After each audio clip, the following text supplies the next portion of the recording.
Table was first set by the second baseman, David Eckstein.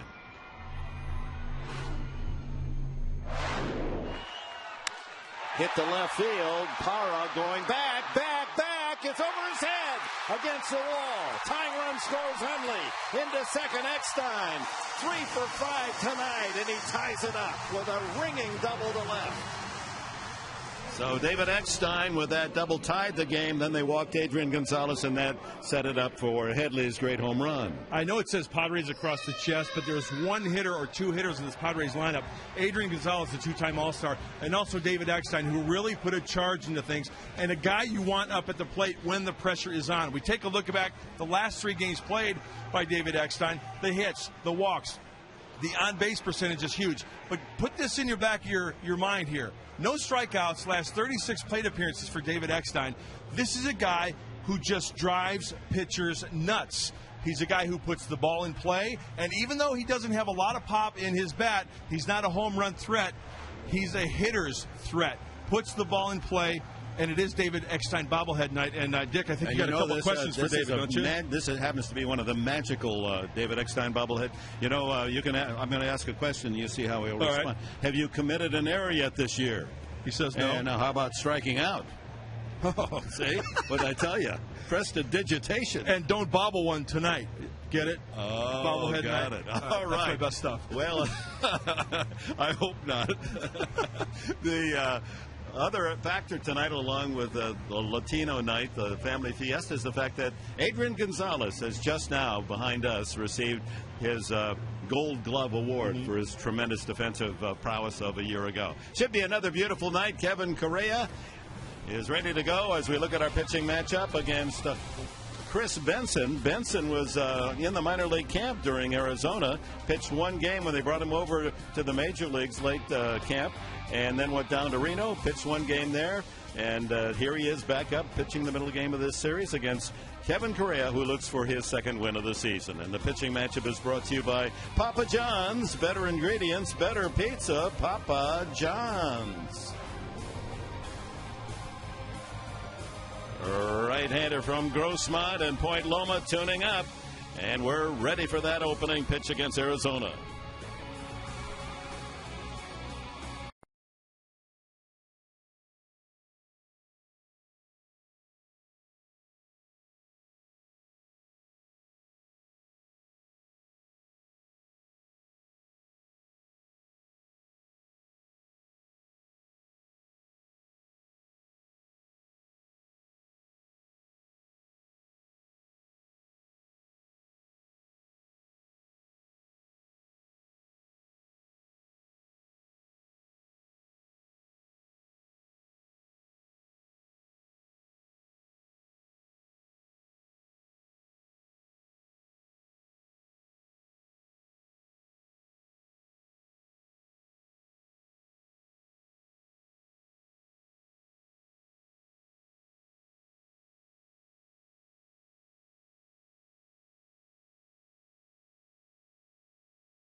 Of our great city, Balboa Park, the circle there just outside the old Globe Theater in the background, as We remind you to call Corky's for the lowest termite fumigation price in town. That's a tough segue. And get a 4-year guarantee. Call 1-800-901-1102 Corky's. Kevin Correa ready to go to work on the Arizona lineup, and Connor Jackson, who leads it off, the first baseman. Correa was the bell cow of the pitching staff a year ago with his 33 starts. Had his best season ever as a big leaguer and emerged as a true top man in the rotation. In fact, he was #1 with the trade of Jake Peavy and the injury to Chris Young. 1-1 this year, 4.63 ERA. 29-year-old right-hander, and the first pitch of the game. Jackson takes it low. Jackson has one less hit than he had when he left the ballpark last night. With the scorer's change, it was his infield hit, then ruled on second thought an error in the 3rd inning. High pop foul behind the plate. Hundley mask off, but that one will fall back into the crowd. So the totals last night become 6 runs, 8 hits for San Diego. Arizona 3 runs, all unearned, and just 3 hits. It's amazing how quickly this game of baseball can change, not only for a club, but an individual. Chase Headley felt terrible last night with the leather. He made up for it with the wood. 2 errors and compensated. There's a ground ball on 2 hops to Headley, right on cue, and across to Gonzalez for the out. Here's how Arizona will hit tonight. Jackson followed by Stephen Drew and Justin Upton, the middle 3. Mark Reynolds, Kelly Johnson, and Chris Young, each of those 3 with 3 home runs so far this year. Gerardo Parra had 2 of the 3 hits last night, with Chris Snyder behind the plate and Chris Benson on the mound. A.J. Hinch, the young skipper of the Arizona Diamondbacks, he's had a couple of rough nights. Before last night, the final game in Los Angeles against the Dodgers, as Drew looks at a strike. Arizona had a 5-3 lead going to the bottom of the 9th inning. The Dodgers got 2 to tie and then beat the D-backs in the 10th inning, and then they have a 3-0 lead last night.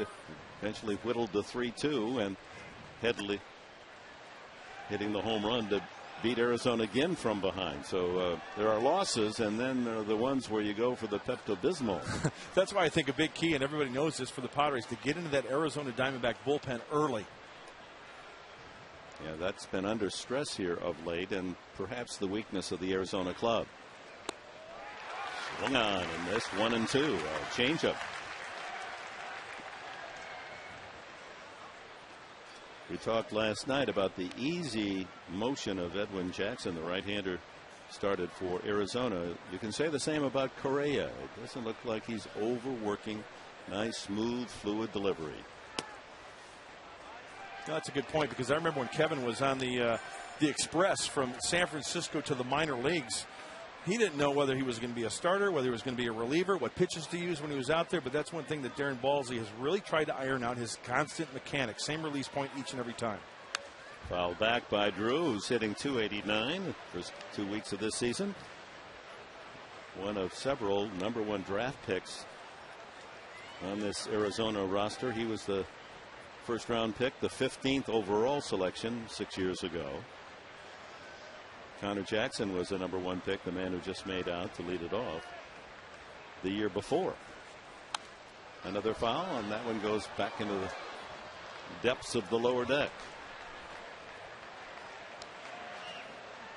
Quite a night tonight. The first of 3 Latino Family Fiesta games, plus Adrian Gonzalez receiving his Gold Glove and the bobblehead doll giveaway. Oh my. Trifecta. Shot to Gonzalez. There's the leather glove. Bobbled, but gets the out himself at first base. Kevin Correa, this year, he started in Arizona. Had trouble with a home run ball down in Phoenix. Gave up 2 home runs to Kelly Johnson and another to Chris Young. I guarantee you one thing. I'm going to go out on a limb here. if Kevin Correa gets 14 runs of support this afternoon, there's a pretty good chance he's going to win a big league ball game. Yeah, he was something. There's home cooking, and then there's the feast, and that was the case on Monday. Our home opener is Correa, the recipient of all those runs and hits. 17 runs, 19 hits. Justin Upton, 1-1. Upton hitting .244, leads Arizona thus far in runs scored, but also in striking out 14 times. He too a #1 pick in 2005. So the first 3 men in the batting order tonight were all first-round draft picks by Arizona. Outside, you could hear plate umpire Ron Culpa. We're going to see probably a different strike zone this afternoon or evening here at Petco Park. Last night it was Tom Hallion. He had the high strike zone, was not giving the low pitch. Looks like Ron Culpa is not giving that baseball's length off the outside corner. Swung on and missed. There's a cutter.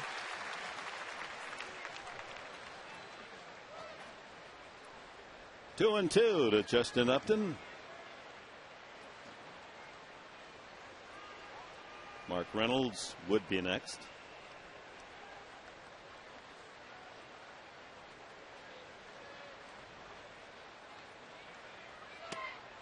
Down low. And the count goes full to Upton. Chatting with Correa about his parentage. His grandfather and father, tuna fishermen, made their home up in Point Loma. Foul back out of play. A Portuguese community there in Point Loma. And I hadn't realized there's a Correa Junior High School there on Point Loma. Did not know that. So a prominent name through the 60s and 70s. Of course, not fishing anymore. Kevin said I was too young. I didn't go out on The Little Mermaid, the name of the ship. High fly ball. Right fielder Venable angles in. And it's a 1-2-3 inning for Correa. It'll be Hairston, Eckstein, and Gonzalez when the Padres come to bat.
To you by Carl's Jr. Try the Big Country Breakfast Burrito with eggs, hash browns, and savory sausage gravy. Look down into Petco Park with skyscrapers of San Diego in the background, and Bud Black hoping he can get a lead early tonight. Aaron Balsley, his pitching coach, close at hand. Jerry Hairston for Everett Cabrera. Cabrera's okay. Nothing to do with any injury. Just but Black feels that he wants to give him a day off now and then. This would be the time. And he said, after all, we got Jerry Hairston to be our backup shortstop. Let's give him a chance to play that position. He's 5 for 26 as a Padre. Chris Benson throws a strike. Benson is 6'4", 190, a veteran of 6 different major league teams. He's 35 years of age. Played for Pittsburgh, the Mets, Baltimore, Texas, Philadelphia, and now Arizona. Lined up the middle for a base hit. Hairston cracking that one hard. Hockey suit. Watch your noggin there. A look at the Padres starting lineup brought to you by Alpine Rock and Block. Start your next backyard project with Alpine Rock and Block. Hairston leading off with a single. Eckstein on his bobblehead night. Gonzalez with a Gold Glove night. And Headley, Venable, and Blanks. Blanks had a couple of hits last night and 2 assists in the outfield. Scott Hairston, so we have both Hairstons in the lineup tonight, and Nick Hundley behind the plate. Correa, the pitcher. One of the stars of last night, Eckstein, takes it low, ball 1. Checks with Glenn Hoffman down at third. Hoffman threw a series of signs. Hairston staring from across the diamond at first base. We'll see if a little hit and run is in the works here.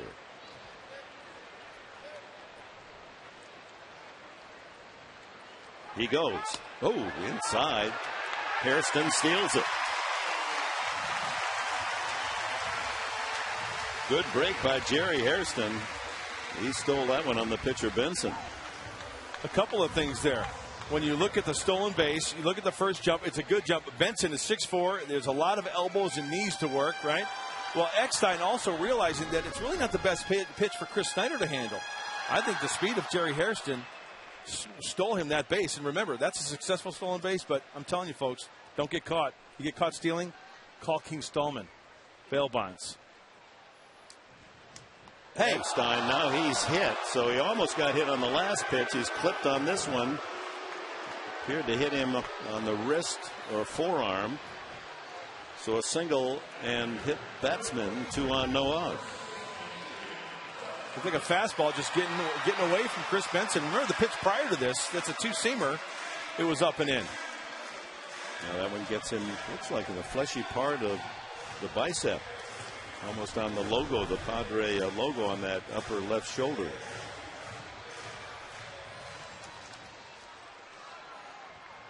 He's not happy. So Eckstein at first base had 3 hits last night. Here's Adrian Gonzalez hitting .361, leading the club in doubles with 4 and in walks. Swing and a miss. His on base percentage nearly .500 as we've reached the 11th game of the season.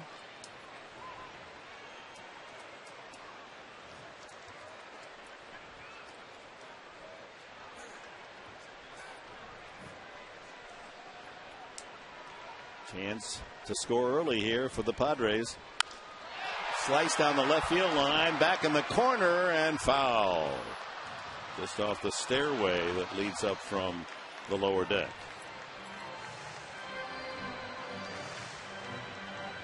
Chase Headley, the star last night, walk-off home run. Not only was it exciting to rally from 3-0 down, get a run in the 7th, a run in the 8th, and then Eckstein tying it with a double with 2 outs, and the 3-run homer by Headley. But the reaction of the dugout and of Headley himself, he was a little kid again as he jumped on home plate with a winning home run. Inside, you could hear Culpa, and he's going to umpire and do our job as well. Yeah. I'd like to see the Padres break a trend of not scoring in the first inning. They have yet to score a run in the first inning this year. Got to get up on top early. Well, here's a golden opportunity for the Gold Glove first baseman. That one skips in too low. 2-2 to Gonzalez. And the more and more that Headley and Venable and Blanks impose a threat behind Gonzalez, the more good pitches he's going to see. Headley on deck. Blanks in the hole. That one fouled away. That'll be a souvenir back in the lower deck.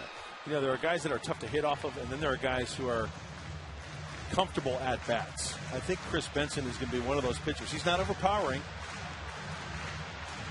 He's not going to throw that hard. So the hitter should feel pretty comfortable tonight. Making his Arizona debut, the 35-year-old righty. 2-2 with 2 on, no one out here, bottom of the first inning. And that's too high, full count. Benson, with 6 different major league teams, has won 69 career games. With the Rangers a year ago, he was sent down mid-June, so he hasn't been in a big league game for a long time.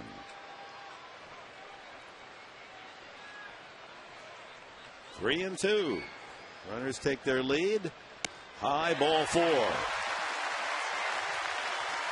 Gonzalez walks for the 9th time this year, more than any Padre. Eckstein to second. Hairston over to third, and here's the man, and here's the scene last night. 2 outs in the 9th.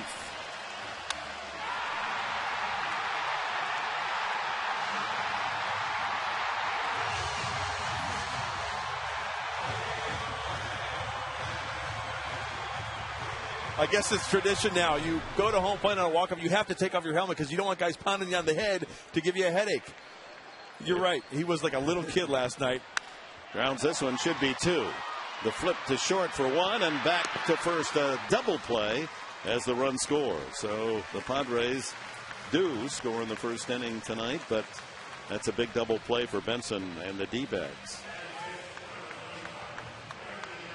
I've noticed already for Chris Benson, he's trying to mix it up. He's going to have to try to trick these Padre hitters. How's he going to do that? Well, his fastball is about maybe 87, 88. He throws a slider, a cutter, a curveball, and a change. Trying to reinvent himself from the days when he was drafted #1 out of Clemson.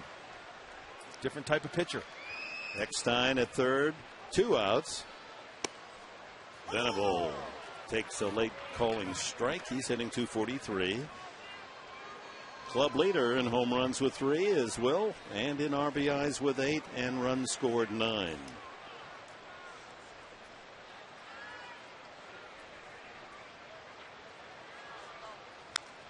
Foul back. 0-2. You mentioned Benson out of Clemson, ex-Tiger. In 1996, he was the college player of the year and the very first player drafted by the Pirates. That's how highly regarded this young man was as a collegian. Wastes one upstairs, 1-2. I think you're going to see Benson trying to nitpick at the corners, inside, outside. Heck, he hit David Eckstein from the right side. That pitch there was up and in, trying to stay out of the heart of the plate. Try to make that baseball move with that cutter, that sinker, or that slider. Another ball upstairs, 2-2. Middle game of the 3-game series. Padres looking for their first back-to-back wins of the season. Eckstein down the line at third.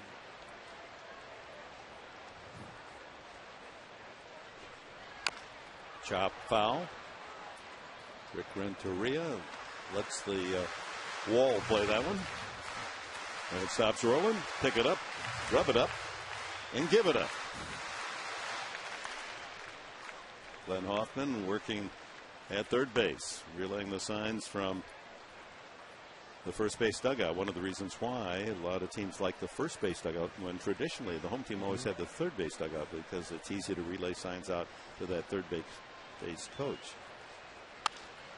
Hit high in the air, foul territory, and room for Reynolds, and the inning is over. So the Padres get a run. There was an opportunity for much more, and after 1, it's 1-0 San Diego.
I love the new start time.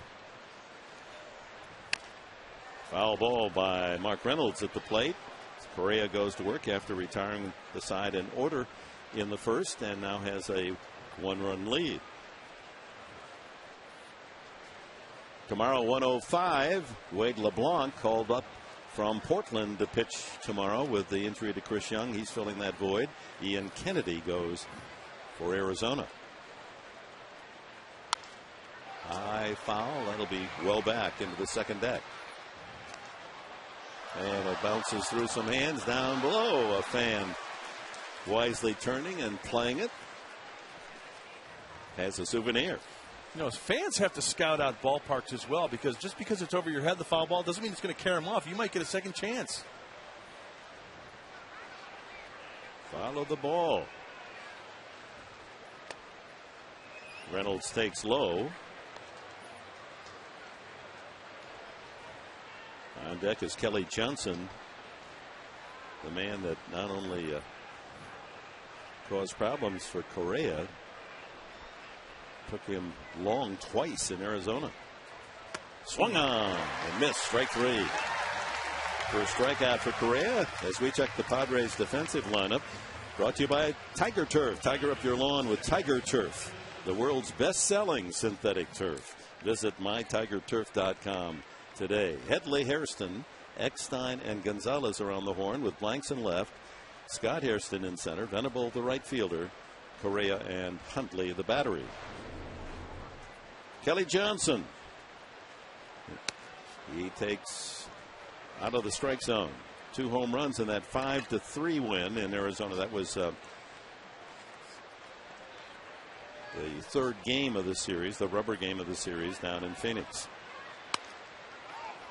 And Correa treating him respectfully with 2 pitches away. Looks like to me Kevin Correa has picked up the tempo a little bit. He's getting up on that rubber and getting ready to go, not taking a lot of time in between pitches. High fly ball behind short, angling toward the line is Eckstein. Blanks calls him off. 2 away. Hey, Jerry Hairston Jr., you better get out of the way if you hear Kyle Blanks calling you off. Said Eckstein. Obviously Jerry Hairston at shortstop and number 88. I imagine you can hear him coming. Look at him duck out of there. And that's his play, taking charge. You have to like that. So 2 outs, 5 straight retired by Correa. And Chris Young, the center fielder, steps in. Young off to a terrific start this year. Takes a strike. His average is .325. He is tied for the National League lead with 15 runs batted in. You see 3 home runs. Tied with 3 doubles. Time called. The 15 runs driven in ties him with Kemp, Pujols, and Cantu for the National League lead.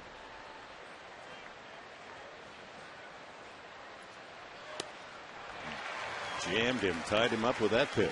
You see Chris Young swinging at that pitch. Why does he swing at that pitch? Well, did you see the pitch before that? It was down and in, off the plate. So Kevin Correa is saying, you know what? I'm going right back there. If I'm going to get the call, the hitter's going to think I have to swing at that pitch. I don't want to be down 0-2. I want to at least try to put the ball in play. I think that's one of the reasons why Chris Young swung at that pitch. The 0-2 delivery. Upstairs.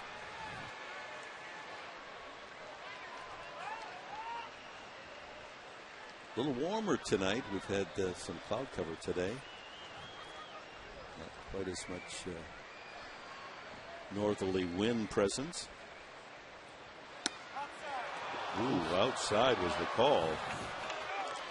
That's how he saw it. There's a lot of pitchers that want this pitch. We're going to take a look at the Carl's Jr. pitch track and off the plate just a little bit. Tough to lay off also with 2 strikes. Let's see if he drops the old split finger fastball right here. Misses. 3-2. There's a little cutter up and away. Sometimes it's kind of tough to distinguish the difference between the cutter and the slider. The slider has a little bit of tilt to it. The cutter will move laterally away from the right-handed hitter on the same plane.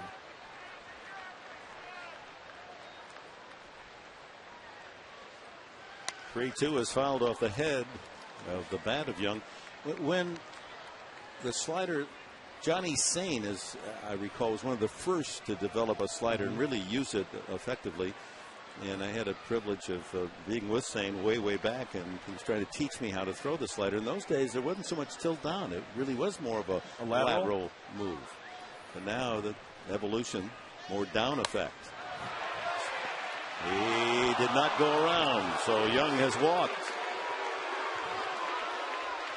First base runner for Arizona. Well, the left-hander is not too happy with that call. We're going to take a look. Yeah, you know, can't punch him out on that. Yeah, the way that, you know, my philosophy is if you were to freeze the bat out in front at the furthest point and the ball made contact, I think the ball would have went fair. That's how I would judge. But, you know, it's tough for an umpire 100 feet away to look at that. Gerardo Parra takes a strike. Parra with a double and an RBI single, 2-run single last night. Singled after a run came in on a bases loaded walk, Chris Young, and then Parra grounded one through the right side for 2 more. The only other hit by Connor Jackson. So again, with the scoring decision, the change on the leadoff single by Jackson in the third becoming an error to Headley. All 3 of the runs scored in that third inning were unearned. So John Garland goes 5 innings, allowing 3 hits and no earned runs. I did some homework last night. 17 feet from the bag, the foul line where the bag is, to that cutout. That's 17 feet. Very good. So just give the people at home an indication, you know, 17 feet. Pace off 17 feet in your living room and you're watching the ball game on TV.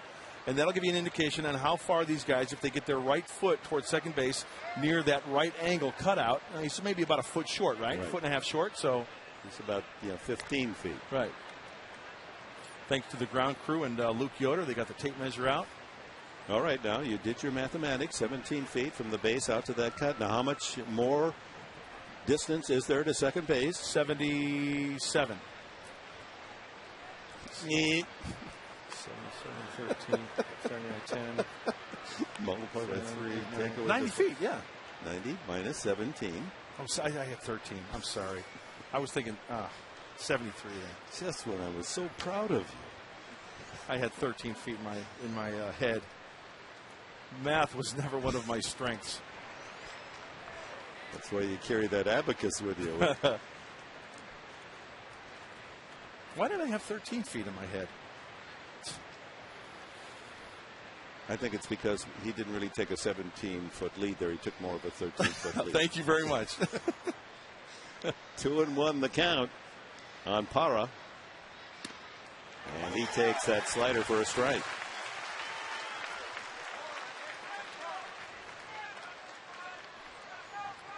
Giants had a field day up at Dodger Stadium today. 9-0. They pound the men in blue. Correa keeping a steady watch on Chris Young.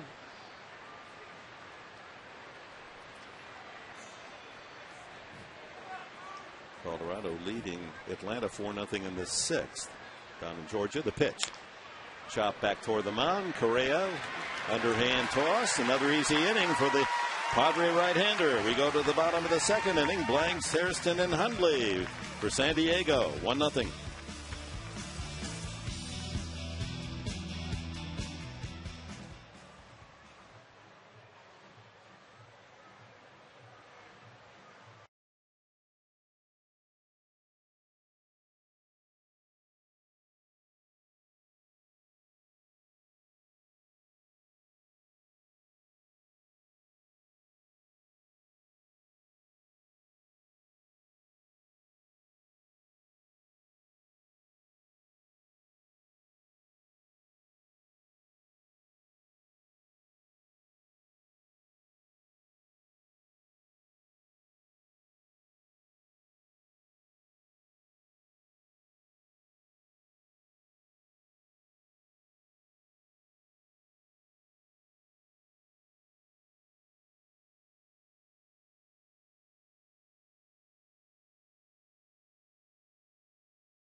That's right. Sundays, breakfast at the park. That's every Sunday home game. The park at the park. Gates open at 10:30 tomorrow. Breakfast first come, first serve. So be sure to get there early. Visit Padres.com/breakfast for all the details. Every Sunday home game, 10:30, breakfast at the park. Oh, the park is full tonight, huh? Kyle Blanks taking a strike, and here comes Benson right back with a slider outside. Blanks hitting .229, had a couple of hits and a bases loaded walk last night, and 2 assists in the outfield. First player this season with 2 in a game in the major leagues. Outside, says Monsieur Culpa.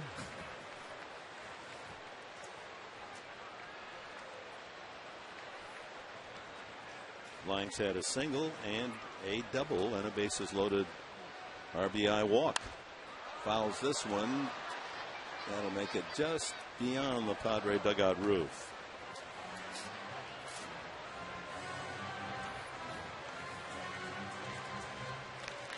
Nice turnout. The left field bleachers almost totally packed. All those folks out there at the park.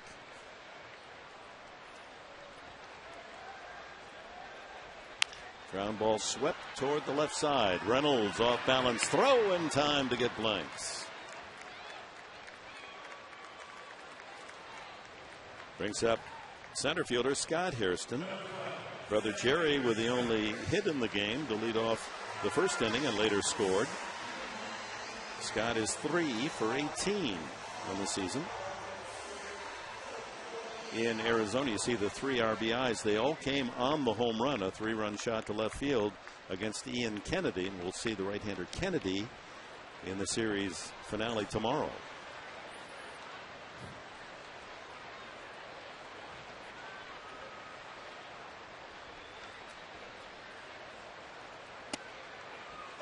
Strike, 89 miles an hour, the fastball. Did a little research on Chris Benson in his minor league start when he was in the minor leagues against Salt Lake when he was pitching for Reno. He worked some deep counts. His breaking balls were up in the zone. Worked himself. That ball is lined fair into the left field corner. Hairston takes the turn. The carom play by Parra. And brothers Hairston starting off innings with base hits.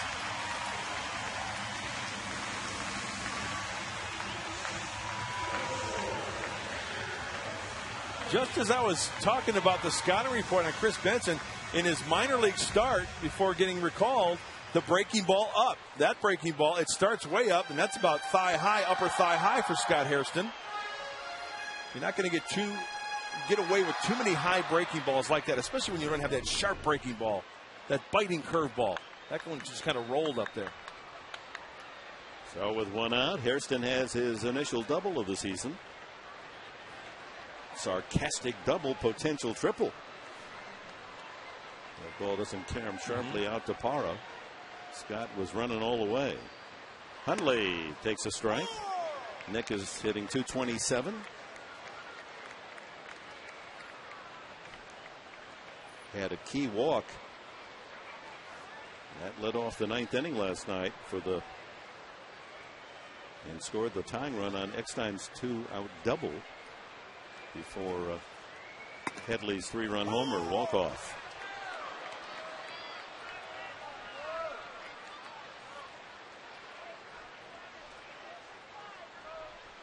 One nothing Padres, bottom of the second. Hairston in scoring position, 1 out.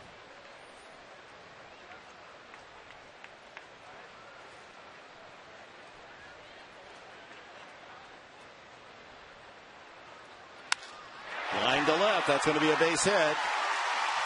Scott Hairston had to hold up to make sure the ball was not caught, so can only advance to third. And that'll bring up Kevin Correa, the pitcher. I think one of the things Randy Reddy preached to these hitters before this ball game was to be patient against Chris Benson. He's going to flip everything up there. He's going to try to fool you. He's going to try to nitpick. Nick Hundley being 0-2 on this pitch. Scott can see the trajectory of the baseball. He can read the left fielder Parra. No need to go back and tag. But patience is going to be a big thing for these Padre hitters this afternoon to get a good pitch to drive and not try to fish after those little sliders down and away or that little sinker down and in. There's the hitting mentor, Randy Reddy. So the infield will play back up the middle for the double play with the third baseman Reynolds in on the grass at third with Correa. He's got a couple of hits this year. Going to bunt this one to move the runner to second. And there's the put out at first. So sacrifice Correa. 2-4 on the put out at first. And Hundley moves into scoring position. So second and third, 2 outs. And top of the order, Jerry Hairston. His line single started the game, and he scored the run. Kevin deadened this ball perfectly. How do you deaden the baseball? I learned a long time ago. Actually, it was from Roger Craig. You try to avoid the sweet spot of the baseball on the bat, more towards the end of the bat. You don't get enough oomph off the end of the bat, and that's how you deaden it perfectly. You know, you hit off the sweet spot, a guy throwing 90 miles an hour, that ball's going to carry him off the bat, and it might be right at somebody. Roger Craig taught me a lot, by the way. He did. Hum baby. That was his call, huh? Mm-hmm. That's a ball. When we were coaching at Cal State Northridge, one of the younger players, we tried to make them think that if you nailed a glove out at the end of the bat, you're just catching the ball with the bat. So you're not pushing at the ball, you're catching it, allowing the bat just to trickle the bunt forward. Good call. Down low. 2-0 to Jerry Hairston. Been a busy week for him, as you know. Went back to New York on the off day and collected his World Series ring from the Yankees with all the ceremony back there, and then proudly here in the clubhouse showing off the jewelry. Oh, those rings, they don't make them big enough. You should see the Florida Marlins from a few years back. There's a strike, 2-1. It literally it covered their knuckle. It was about 3 inches the size of your finger, where you wear your regular finger, a ring. About 3 inches. It was gaudy. And some of the NFL rings, with bigger players and all, I mean, you can cover your whole thumb, not even see your thumb. 3-1. In fact, William Perry, the refrigerator, the year the Bears won the Super Bowl, you could fit a 50-cent piece through his ring. His fingers were so thick. Only refrigerator to ever score a touchdown in the Super Bowl. That's right. Chris Benson stirring in for the sign. Runners at second and third. Jerry Hairston certainly has the green light here if he likes the pitch. Chance to knock in 2 more.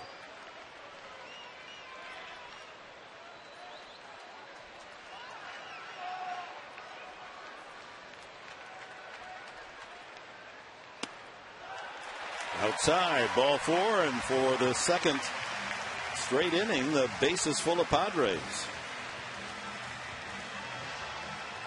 There's that patience I was talking about. 3-1 count, not in the wheelhouse of Jerry Hairston Jr. It's a little flipper, a little slider down and away. He took it for a ball. Nicely done. First inning, Jerry Hairston single to center. Eckstein, who's stepping in now, hit by a pitch, and Gonzalez walked to load the bases. Headley grounded into a 4-6-3 double play, no RBI, scoring Hairston, and Venable fouled out, so only 1 run out of that. Bases loaded, no one out. Now 2 outs, and the base is full for Eckstein.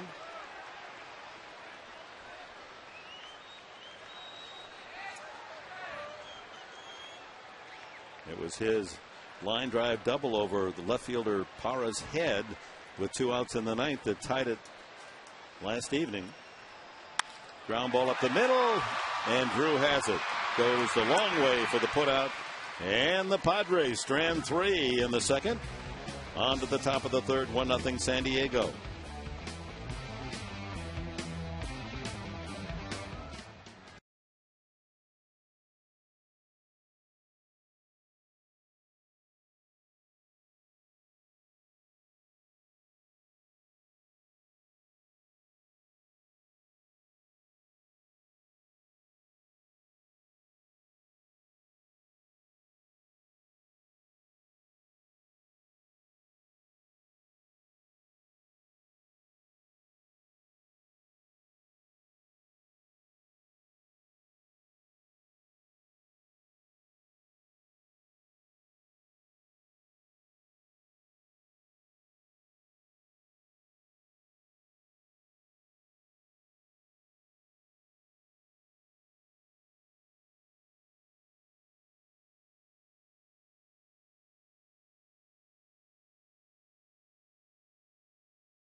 Third inning.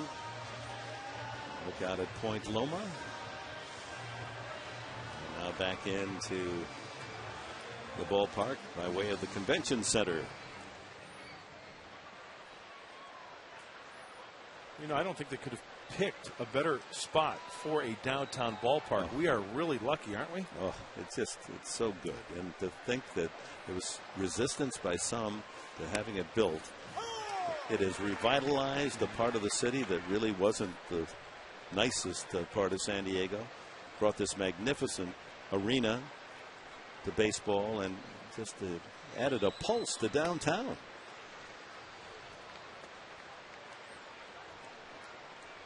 Batter for the Diamondbacks is catcher Chris Snyder, followed by pitcher Benson and the leadoff man Connor Jackson here in the third.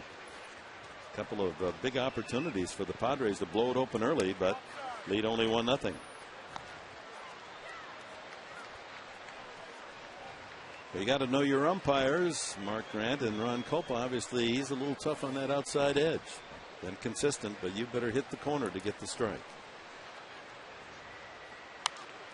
Popped up, and that one might go all the way in front of us. Yeah, almost made it to our broadcast booth. You know, some umpires will give you a ball's width on the outside corner. Some guys will even give you 2. You have to find out early, and believe me, there are scouting reports on the umpires as well as the players. The coaches go over that. The pitchers go over that. They want to know who's behind the plate and their tendencies for balls and strikes. 2-2. That one is rolled foul.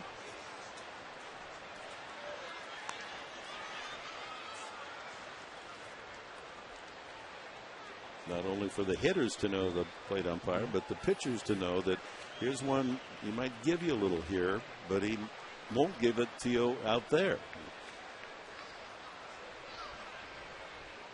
Kevin Correa with a 1-0 lead and the 2-2 pitch. High fly ball, foul territory near the Arizona dugout and just out of the reach of Hundley and Headley.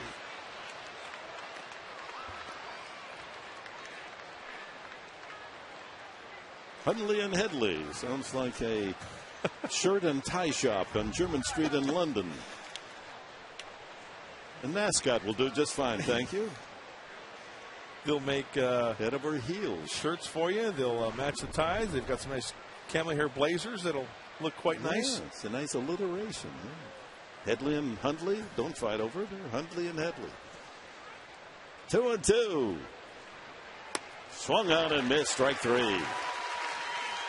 Correa with his second strikeout. A nice slider from the right-hander and great location as well. Look at that location. Starts knee high just above the thighs, and then watch the glove of Nick Hundley. That's exactly where he wanted it. Looked low when he caught it, but that was right across the knees, and it crossed the plate. Pitcher Benson, not a bad hitter. He has 41 hits in his career. Comes out at 130, as you can see. Yeah, even a home run.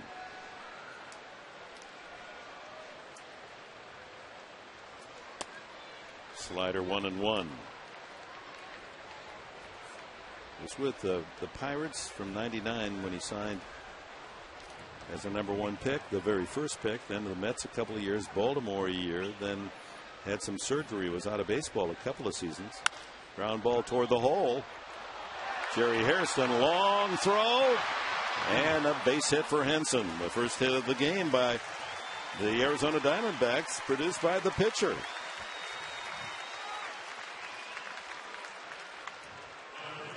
As soon as that ball was struck, I didn't think that Jerry Harrison was going to get to that baseball. Chase Headley gives up on it, and then this is a great play. Even though he's safe, it's relatively on line, just one bounce. Jerry Harrison Jr. showing his athletic ability. Yeah, it looks like, you know, those old photos of quarterbacks in the 40s and 50s. They'd be up in the air throwing the ball. That's right. So they get up over the line. Sammy Baugh-like. Right. Yeah, Frankie Sinkwich and players like that. Red Grange. Was he a quarterback? He carried it. He carried it. University of Illinois guy, right? Yeah. But in those days, you know, probably were playing out of the single wing where you really didn't have a quarterback. Right. Your tailback was everything. They kicked it and kicked extra points and ran it and threw it. Rarely throwing it. Leadoff man, Connor Jackson, and the count goes to 2-0. Now that last pitch was called a strike last night. It was about belt high, so it just gives you an indication of the difference in umpires and how they interpret the strike zone.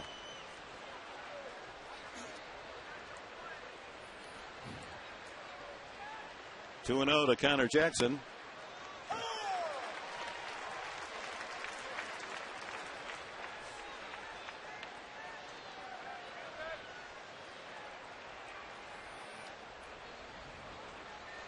Stephen Drew on deck, 1-0. Padres getting a run early. We're in the third, one out. Pitcher Chris Benson, infield base hit. The first hit for the D-backs. He's at first base. Right two. Yeah, he's got that cutter working, that slider. Watch out if Kevin Correa can bottle that grip, bottle that release point, and that feeling of peppering that outside corner to the right-handed hitters. Meanwhile, Hairston and Eckstein pinch toward second, looking for a double play chance. Foul back. Big rip by Connor Jackson.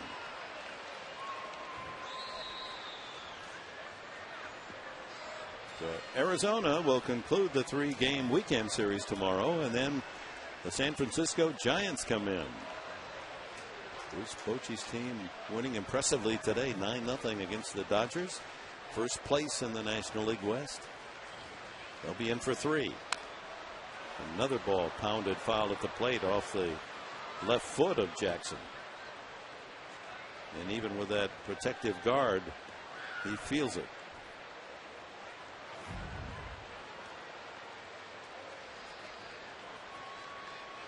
Is that off his back leg? Wow, you don't see that too often. Usually it's on the front knee or the shin, or man. Maybe you should go up there with the catcher's shin guards on. Protect everything from the knee down. Hockey goalie pads. Swung on and missed, and Correa has strikeout number 3.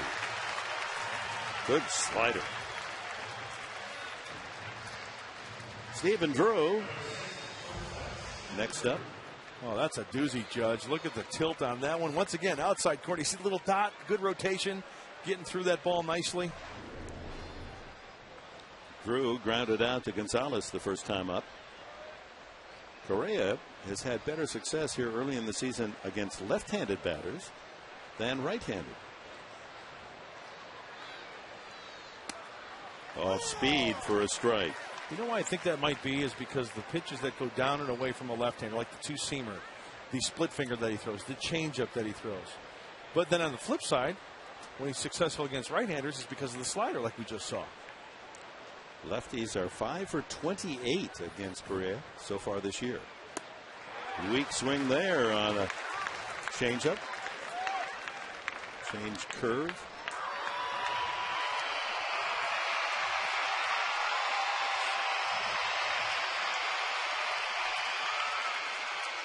The right-handed Correa jumps quickly ahead of Drew, 0-2 with the pitcher at first base, Benson. Swung on and missed, strike 3. He strikes out the side in between the infield hit by Benson. Middle of the third at Petco Park. Padres will bring up Gonzalez, Headley, and Venable.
And by Irving Hughes, life is a lease.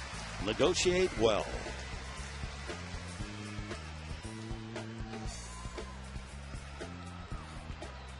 And youngsters all ready to root for their Padres. Stickers on the cheek, or mom may have done a nice little art job for them. Everybody should have a Padre jersey, huh? I know my daughter's here today. She's wearing her Padre garb. All right, and they're going to have a giveaway of Chris Young jersey in a couple of weeks. Gonzalez watches that one bounce in. Adrian walked his first time up.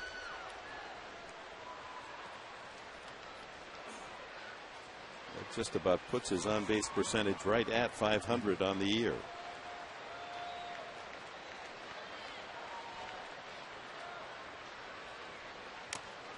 Fouled into the glove of Snyder.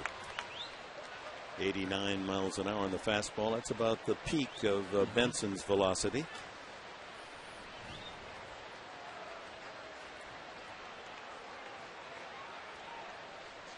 He's pitched against the Padres before, back a few years. Fouled again into the glove of Snyder, and it's 1-2.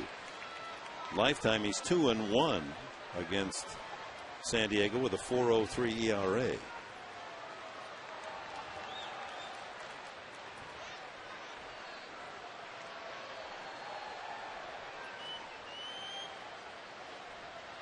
That ball hit the left field and hit well. Parra circles to the track, makes the catch. Well, the batting coach for the Padres, Randy Reddy, his views on hitting, starting with situational. I think, also, we got to be big and come up, on a positive side on our situational hitting. For example, runner on second base, getting them over to third. Runner on third base, less than 2 outs. If the infield's back, those are kind of cheap RBIs, as we say in the industry, and we got to be able to get on top of the ball and use the middle of the field. How to be cool under pressure. Not everybody's a table setter, not everybody's a run producer, but we just try to, get that into the right frame of mind, because, hitting's kind of a state of mind, and, we just try to get everybody on the same page, so they're all capable of making contributions. Randy Reddy making sure that his hitters are ready to produce. And a very impressive guy. I mean, you can see why he's been one of those candidates for open managerial jobs. I see him as a big league manager someday, don't you? I'm right there with you. He interviewed for the Houston job, and that was vacant. He interviewed for the Seattle Mariner job. 2-1 to Headley. And Randy was a hard worker. I was a teammate of Randy. I learned a lot from the old third sacker, second sacker. He played shorts. He played every position. A valuable guy as a bench player, but yet could, a start here and there. A good guy to have on your ball club. Contact hitter. 2-2 as Headley can't find that sinker. Hit safely in all but one game. The finale of the Atlanta series.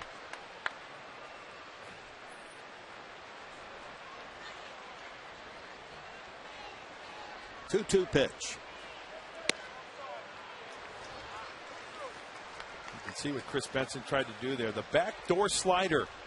That's when the left-handed hitter from a right-handed pitcher, it gives up on that pitch, and then it just gets that outside corner for the called strike. He just missed. 3-2. Grounded to the right side. Easy play for Johnson to Jackson. 2 gone. Stepping up, right fielder Will Venable. The small world of baseball. Pitcher Chris Benson in 1996 in Atlanta. The Olympics in Atlanta, was on the American baseball team, the USA team. And his battery mate, the catcher, was A.J. Hinch, now his manager. Venable sends that one toward the second tier.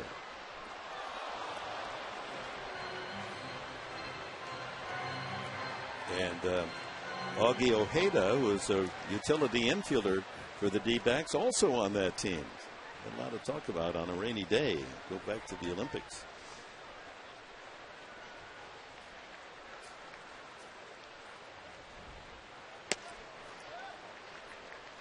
I'm sure A.J. Hinch, sure he's managing in the big leagues, but catching in his college days at Stanford and also professionally, I'll bet you he could be a pretty darn good pitching coach. I mean, look at Dave Duncan. Dave Duncan was a heck of a catcher in his day. Now he's one of the most reputable pitching coaches around. Grounded to the right side and through. Venable has the Padres' 4th hit of the night. Well, it's not by accident that by position the most popular for becoming a manager is the catcher. Think about all the great managers through history. Ralph Houk with the Yankees. Girardi, their current manager, catcher. When you look at the Diamondbacks, you go back to Brenly, you go back to Melvin, and now Hinch. Yeah, they've been handling pitchers all their lives. As Blanks takes a strike.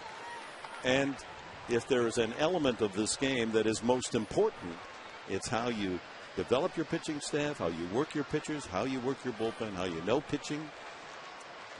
Hitters are fine, but they make outs 2 out of 3 times, and they're still up among the league leaders. It's the pitching wins you pennants. So that means the next manager for the Arizona Diamondbacks is going to be Chris Snyder. There you go. I'm kidding. Something like last year, 12 of the managers in the big leagues were former catchers. That breaking ball low and away, a slider. You know, Joe Torre was a catcher, then moved to third base in his career. Joe Girardi.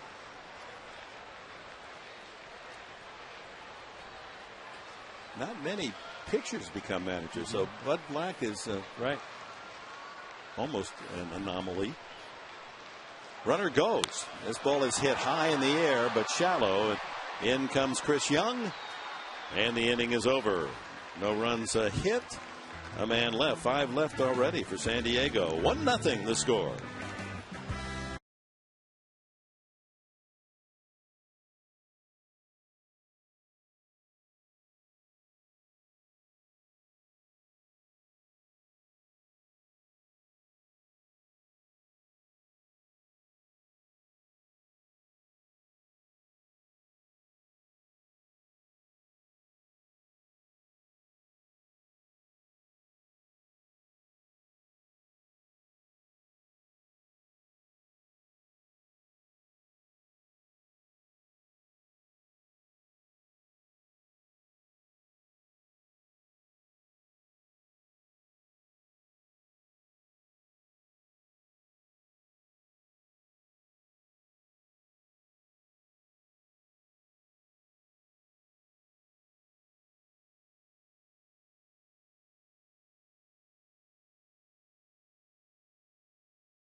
And welcome back to Petco Park. We've completed 3 innings, and the Padres lead it 1-0.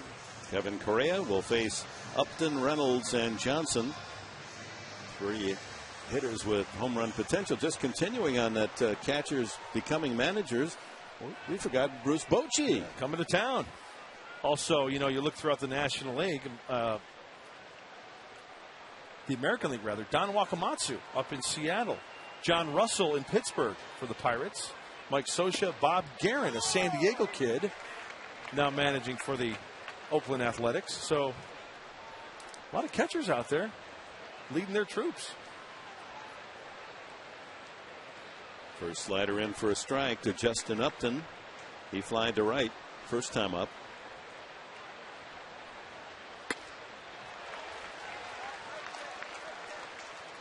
.88-mile-an-hour slider.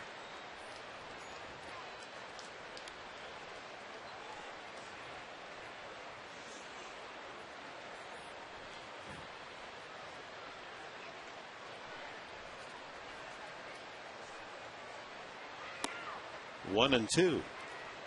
Well, and all the deserved praise of the dramatics of Chase Headley and his home run last night, almost lost in review of that win, was perfect relief pitching of 4 innings without allowing a hit or a base runner to keep it close.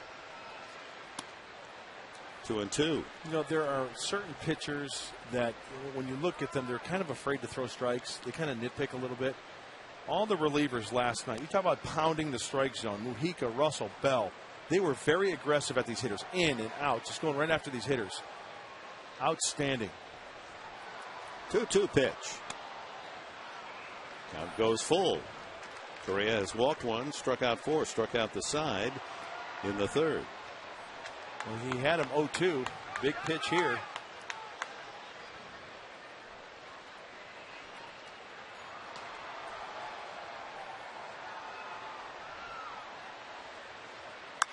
Right back through the middle for a base hit. Well, that one right over the mound and carved second base in half on its way to center field.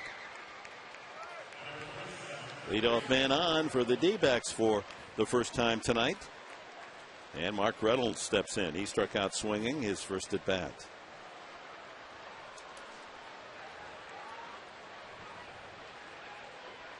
Well, that's a great at bat for Upton. Being down 0-2 and then 3-2, shortening up that stroke and just playing pepper up the center of the diamond. See that batting average early on for Mark Reynolds, anemic. Started tonight at 135, only 5 hits. Weak swing at that one. Slider fooled him.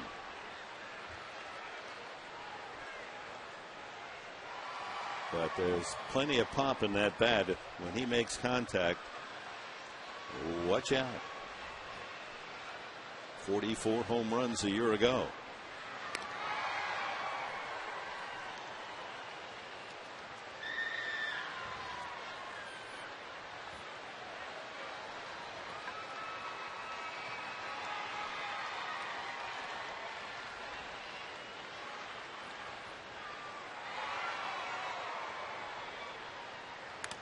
Fouled at the plate.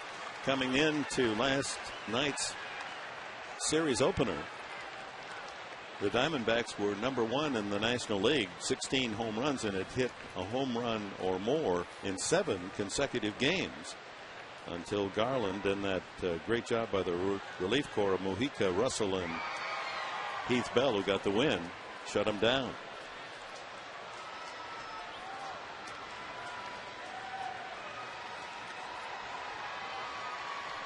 Oh, 0-2 on the cleanup man, Mark Reynolds. Correa's been jumping in front of the hitters 0-2. He did to Justin Upton, but lost him. There's strike 3. 5 strikeouts for Correa. That's a high number for him so early in the game. Look at that backdoor action. Yep, absolutely right. That's a 2-seamer that comes back and hits the outside part of the plate. Perfectly placed by Kevin Correa. Well, he is pretty locked in, hitting his spots nicely. Kelly Johnson, the second baseman, fly to left. Back in the second. Pitch out by Nick Hundley. No action from Upton.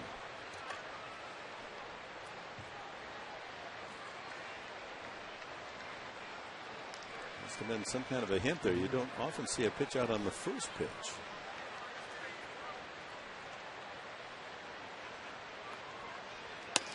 Two and 0. Sometimes instead of a pitch out, catchers will say, I want a fastball away. They'll get it from the bench because there's Ted Simmons giving the sign. Because if the hitter does take it, he might swing at it, but yet it's off the plate enough to where they can get a good high strike, where the catcher can still get a good pitch to handle away and come up and throw if the fact that the runner is going. It's like a game of charades down there on the Padres bench.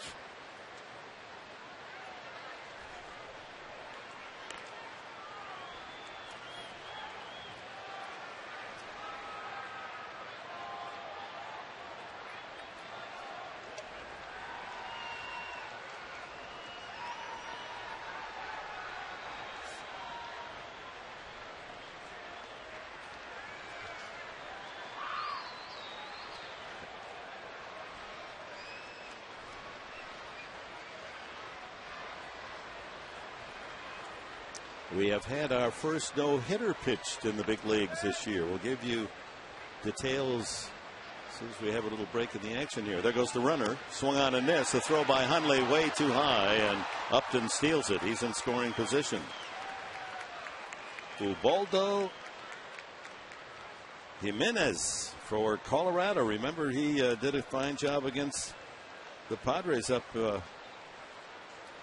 in Colorado over the weekend. 4-0 no-hit, no-run game pitched by the 26-year-old from the Dominican Republic. He definitely has no-hit stuff, huh? Now he's proven it. 6 walks in that game. He struck out 7. Swing and a miss by Kelly Johnson.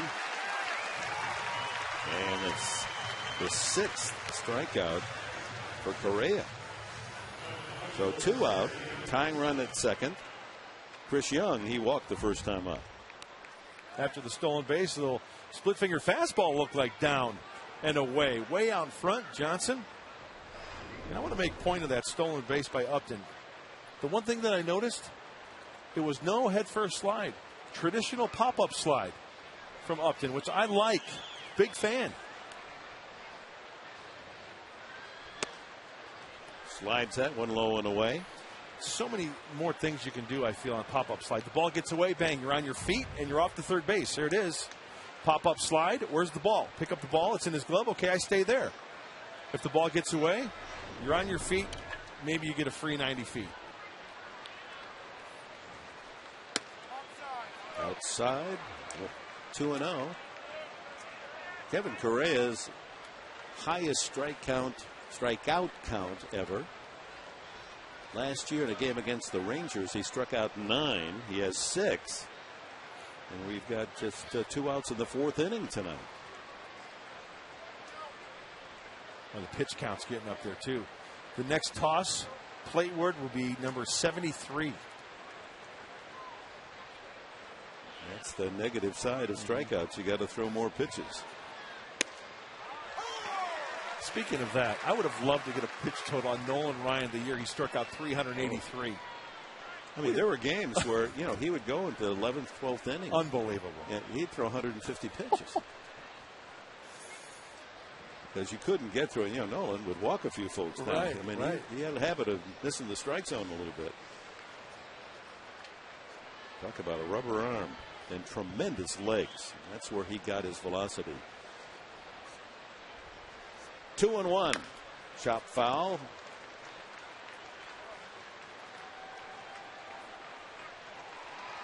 Nolan Ryan claimed that he got his strength and his high velocity from his legs. He was the leg wrestling champion when he was in the military in his company. He was Really? the leg wrestling champion.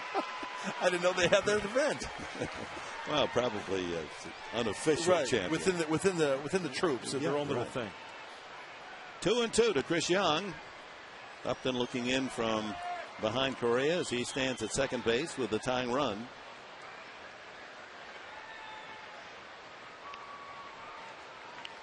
Correa trying to strike out the side back-to-back innings. Dick, that year that Nolan Ryan struck out 383 batters was 1973. He also issued 162 free passes. 2 no-hitters that year. 326 innings pitched. I mean, the bullpen, they just brought out these little lazy boys and just slept out there when he was pitching. He wasn't coming out. 2-2 to Young. Struck him out. 3 strikeouts in the 3rd, 3 more in the 4th, 7 in the game for Correa. He strands the tying run at second base. In the home half of the 4th inning, it'll be the lower 3rd of the order. Hairston, Hundley, and Correa.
Fourth inning, 1-0 San Diego. Scott Hairston, he doubled into the left field corner his first time up.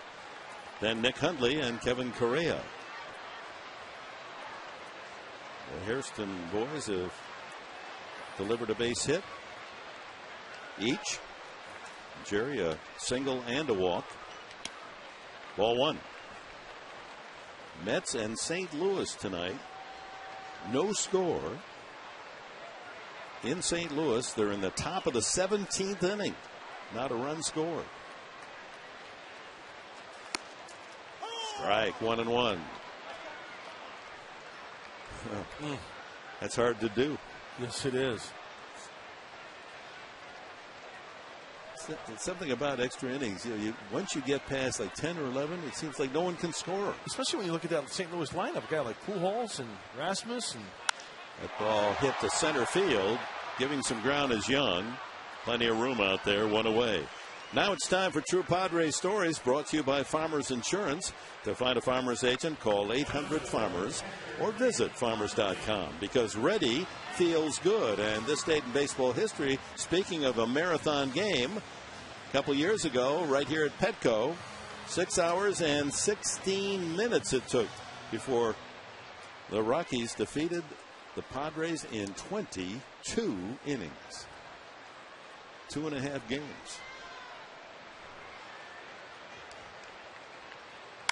That ball hit well by Hundley to left. Parra looks up. This one is gone. A line drive homer, and Hundley touches them all.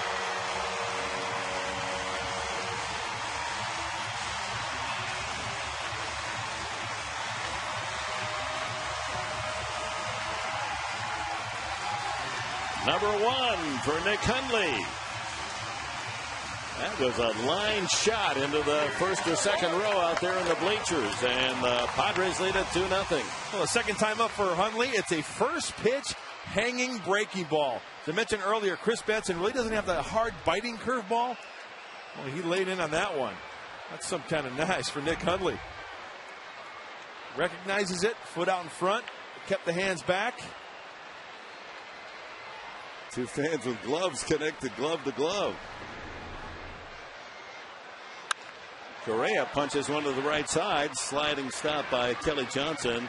Retires the pitcher for the second out. And Nick Hundley, 2 for 2 tonight. A line single and a line drive home run. It's tough duty being a catcher. You got to know your pitching staff. You got to know the opposing hitters.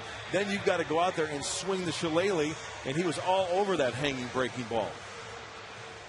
The other part of the responsibility of the catcher, and some catchers fail and then don't hang around the big leagues very long, is that they get so concerned about their own hitting, and if they're not hitting well, they forget about their real job. Their first priority is to take care of the pitcher.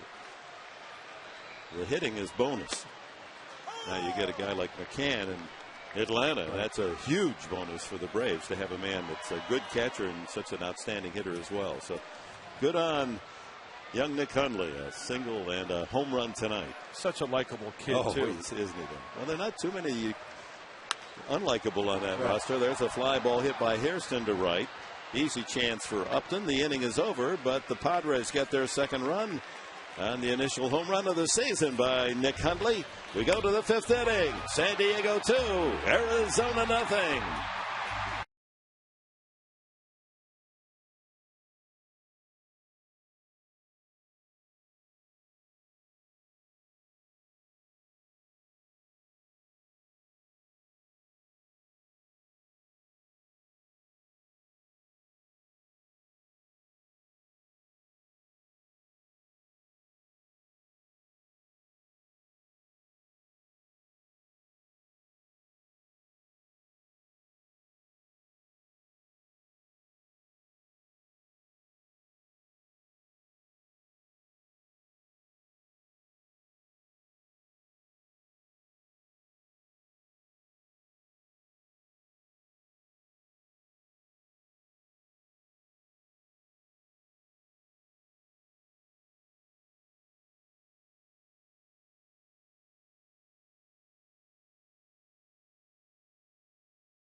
Mid-game recap brought to you by Murray Lamper Construction. Quality and value at an affordable price. Sounds like a Padre game. Call Murray Lamper Construction at 619-285-9222. San Diego homes since 1975. Affordability. That's what it's all about. First up in the fifth inning, Gerardo Parra, the left fielder for Arizona. Lower third of the order against Correa, 1-1.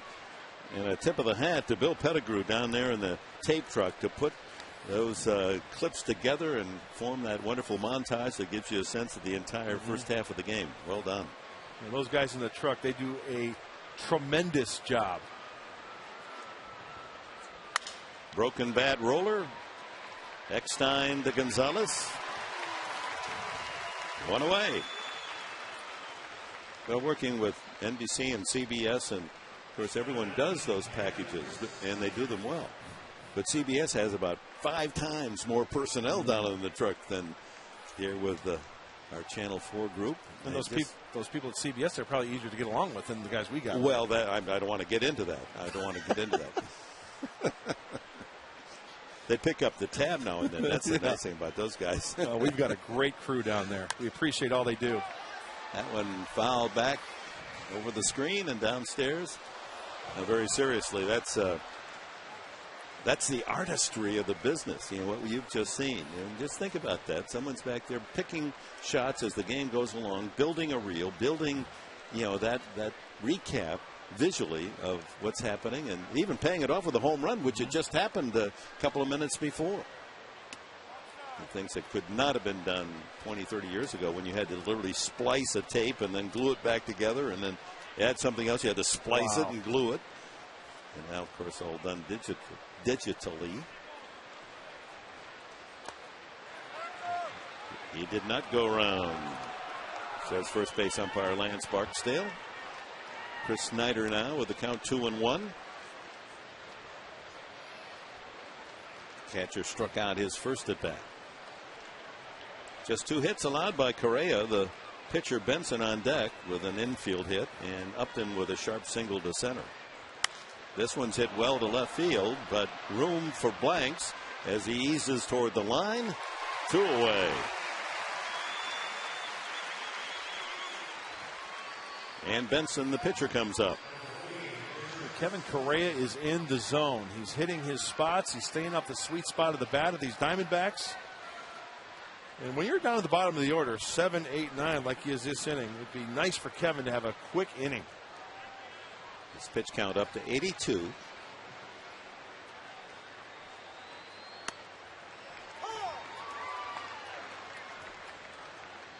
you think about the fact that Correa is showing the kind of pitching talent that he has was up for grabs. He was out there for anyone. Benson hits it to right. Venable squeezes, and it was an easy 1-2-3 inning. We're at the halfway mark of this one. 4.5 in the book. 2-0 San Diego.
All kids 14 and younger receive a great Padres pennant presented by Bank of America.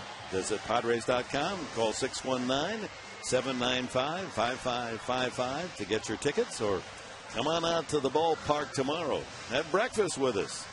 Sunday morning breakfast in the park, and enjoy the D-backs and the Padres. Chris Benson into the 5th inning, trailing 2-0. It'll be Eckstein, Gonzalez, and Headley for San Diego. Eckstein hit by a pitch and grounded to short.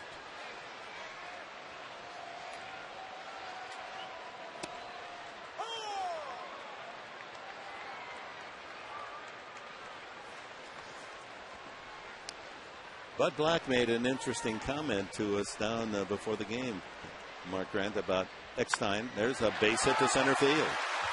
The fact that he can fool you.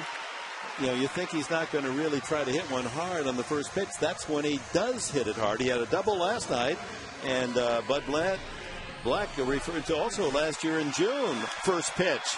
And Eckstein loads up and homers down into the left field corner. 3-run pinch hit home run off the Diamondbacks' Chad Qualls. He will sneak up on you, won't he? I like it. You call him the mascot. That's the great nickname. Gonzalez down low, walked and lined to left. Even with a runner at first base, the Diamondbacks using the shift with shortstop Stephen Drew over 10 feet on the second base side of the bag. And look at how far Reynolds is towards second. A huge hole. They're daring Gonzalez to hit the ball on the ground to the left side. And he just won't take the bait. He said, if it's out there and I happen to hit it to left field, I hit it because that's where I would always hit it regardless of where the infielders are. That's his strength. Look at that. Yeah. Just a avenue down there. It's a fairway. Tee it up, Adrian. Knock it right down there.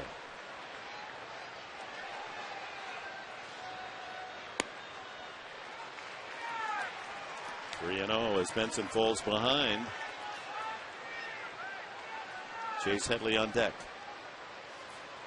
Padres leading 2-0 have left 5 men.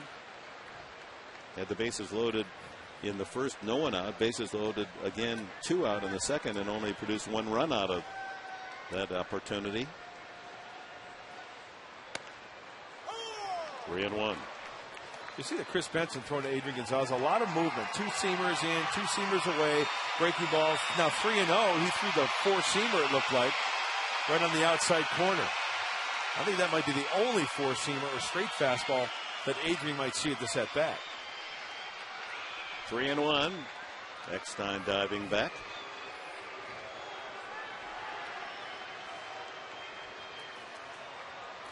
Outfield deep. They play him to hit the left field. Infield shifted way around to the right, playing him to pull. So if he hits it on the ground, they figure he's going to pull it to the right side. Hits it in the air, he's more likely to hit to the opposite field. Strike 2.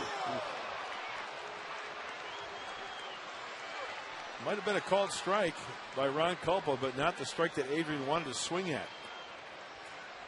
I don't think he liked that call.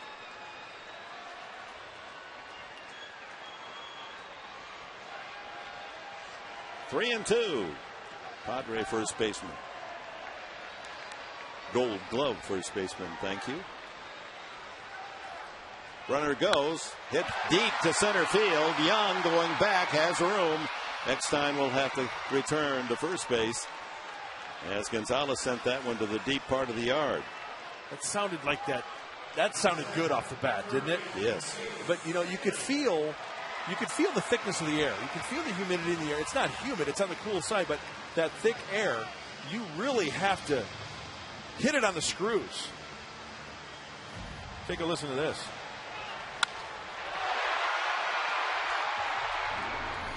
Had the good sound, but that one aimed out there between the 396 and 401 signs. And as we all well know, evening games here, especially in April, May, June, balls hit to that part of Petco just don't fly.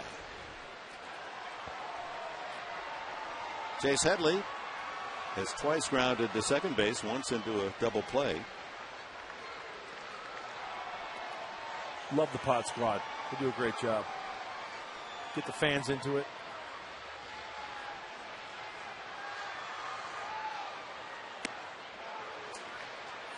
Did not go around. Checked his swing on that inside slider.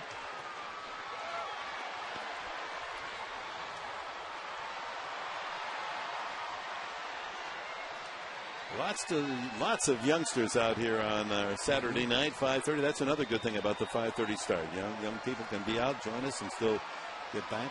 Decent hour. Having a good time. 2-0.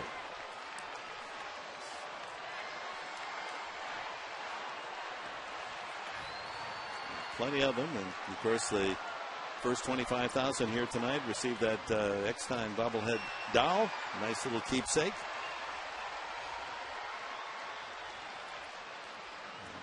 Great to see the young girls, and isn't it wonderful how softball has become such a popular sport? There's a strike on the outside corner.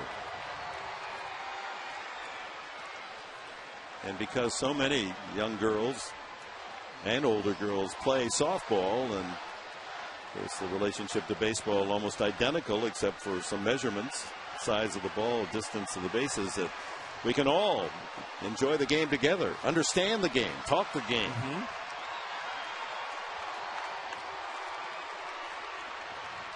2-1. Chase Headley with one out. Eckstein at first.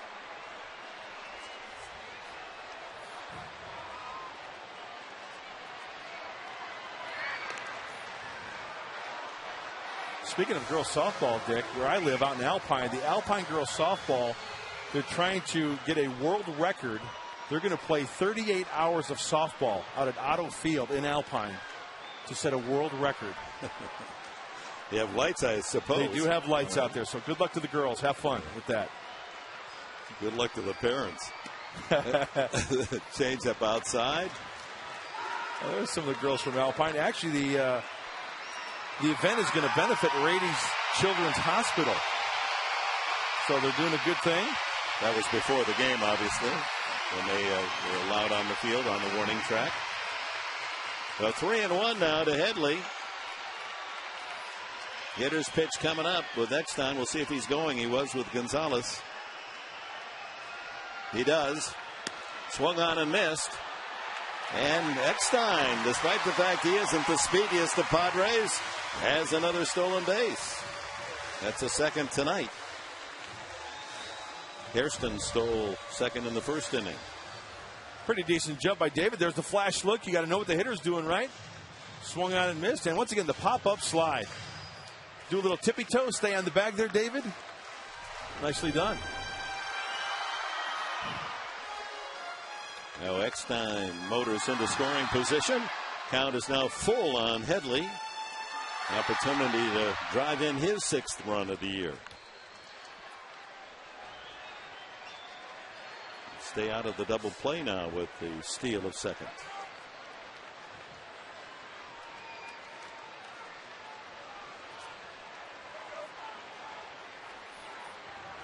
Jane Mitchell, what a good show she had last night after the game. I hope you folks had a chance to relive the experience of the Little League champions from Parkview. She does such a great job with those one-on-ones. Fouled out of play. You know what else was also neat? They did a little thing on the 1961 team from La Mesa. Brian Sipe was on that team. Yeah. You know what I love about that is the old footage. Did you see the old footage back then, the black and white, the high home camera from Williamsport? That was sweet. And how that event has grown to be a major event.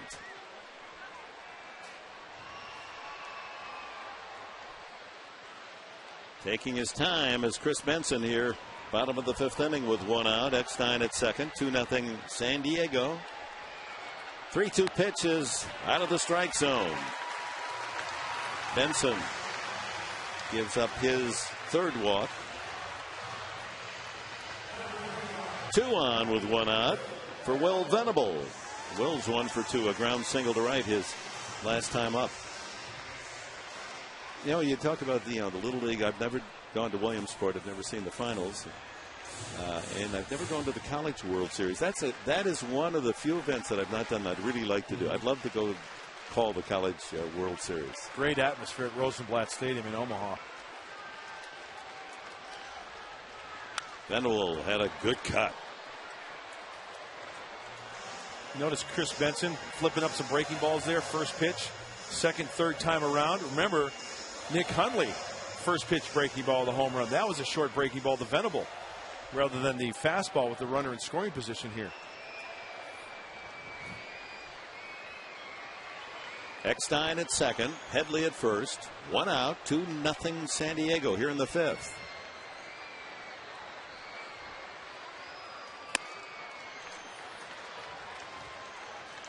Again, his fastball just under 90 miles an hour. That one at 88.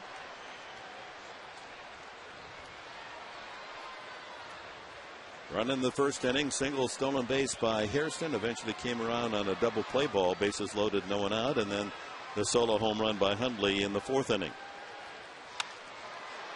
High fly, shallow center, racing in is Young, and able to outrun that fly ball, make the catch. So 2 out. It's up to Kyle Blanks. He's 0 for 2 tonight.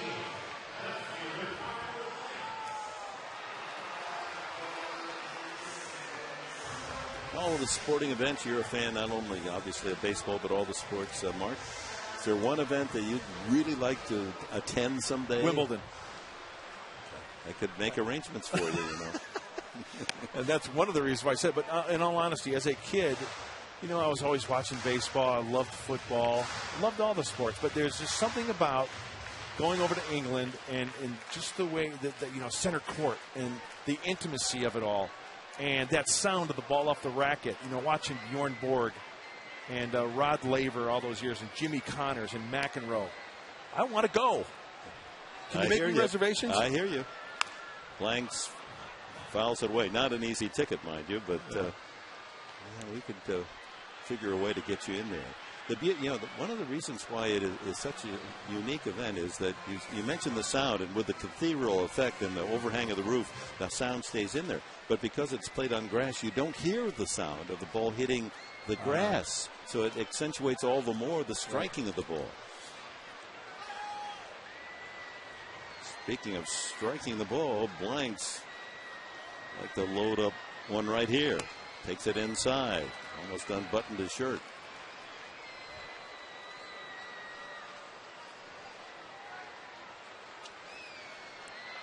A ball and a strike to Kyle Blanks. Has a couple of home runs.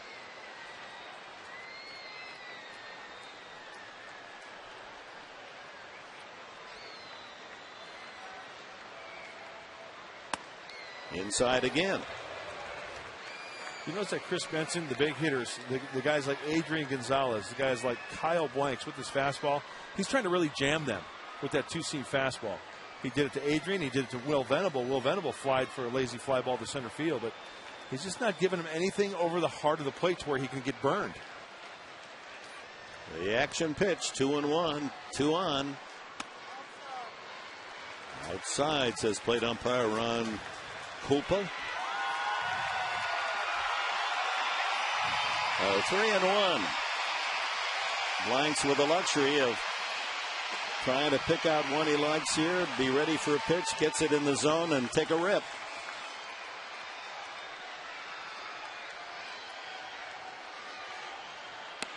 Ball 4. The bases are loaded again. 4th walk from Benson. No one throwing yet down in the Arizona bullpen. Headley moves to second. Eckstein over to third. Mel Stottlemyre Jr. out, the pitching coach, to chat with Chris Benson. Well, Chris Benson kind of walking the high wire act. They're doing his best Carl Wallenda act. Padres trying to come up with that 2-out knock. They've had opportunities to make it better than 2-0. And that's one of the things that I found out about Chris Benson when he made his minor league start, that when he was in trouble, he made that one certain pitch to get him out of trouble. And that's a AAA lineup, though, against Salt Lake City.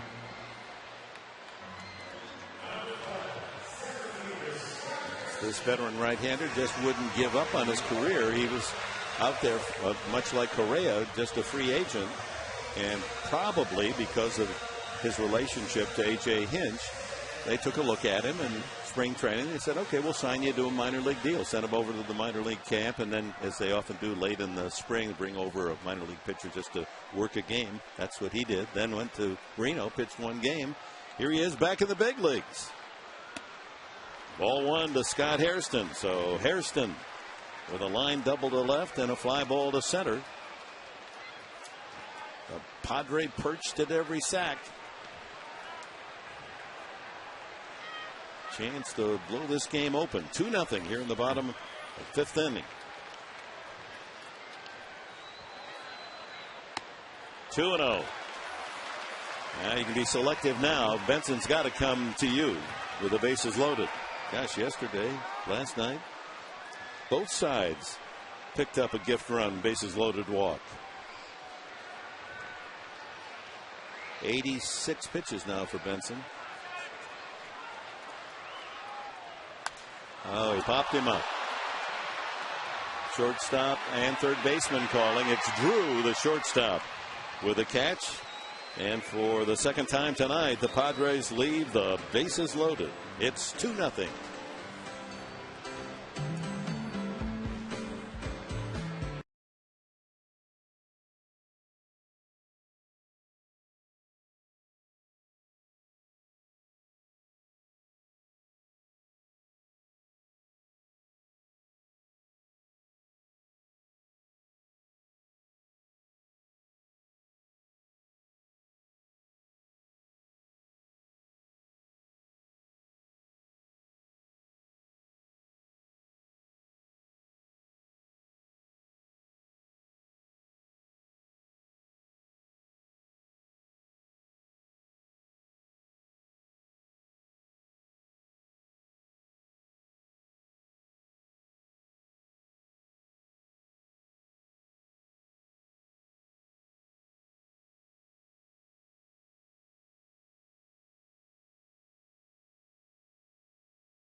Yeah, San Diego given ample opportunity to put up some crooked numbers on the board tonight, but have only 2, leaving the bases loaded twice. They've had the bases loaded 3 times in the game as Correa goes to work in the 6th inning. Top of the order, Connor Jackson for Arizona.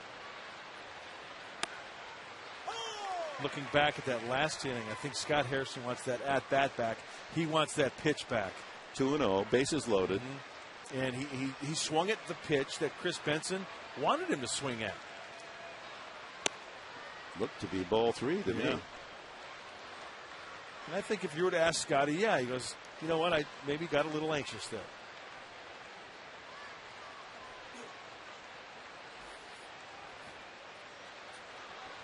A ball and a strike. Here it comes. Slider on the outside edge. Let's go back to that bases loaded 2-0 pitch to Hairston. As you look at it, it's a high 2-seamer, and that is not a pitch Scott wants to swing at. Maybe out of the hand, it looked like a fat beach ball, but you know what? With the late movement, tied him up, hence the pop fly in the infield. That slider in the dirt.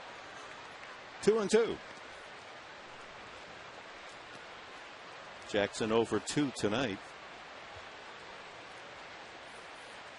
1 for 5 in the series.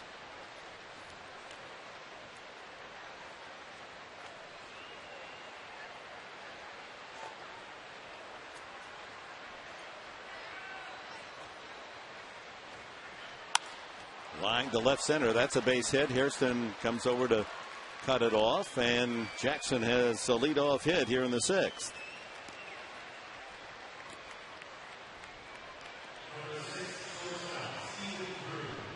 Stephen Drew, then. He's 0 for 2 tonight. And Drew 0 for 5 in the series. Ever dangerous. Batting .289 on the season. A couple of home runs.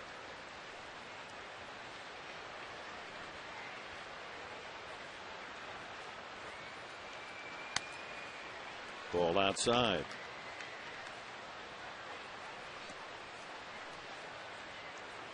A tough guy to double up. A guy who can sneak one out of the ballpark on you. A guy who can hit a double, a triple. He can pretty much do it all. He's got a good swing. He uses the whole field. Padre bullpen is busy. There's a strike. Left-hander Cesar Ramos and right-hander Luke Gregerson getting ready.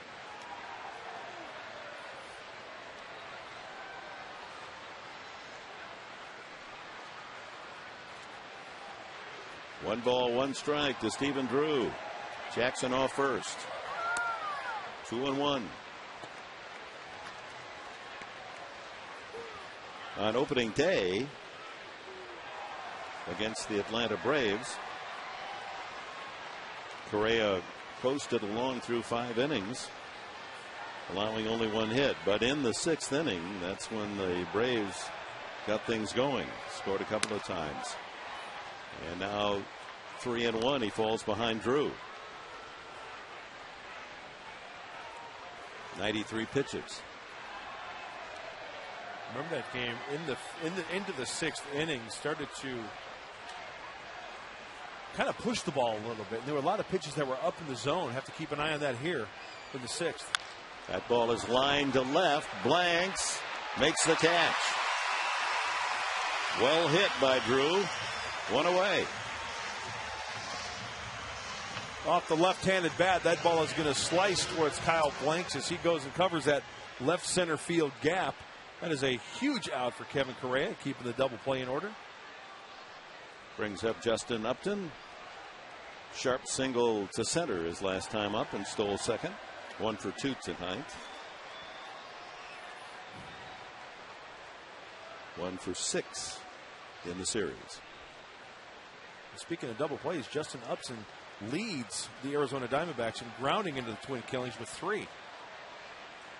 So Jerry Hairston and David Eckstein up the middle looking for a chance. Headley back at third. Gonzalez holding on the runner, Connor Jackson at first. Down low, ball 1.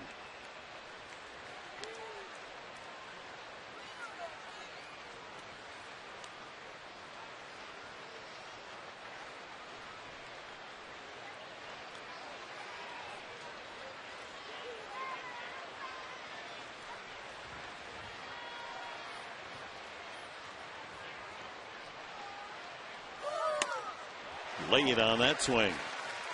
Correa pumping the fastball up around the letters.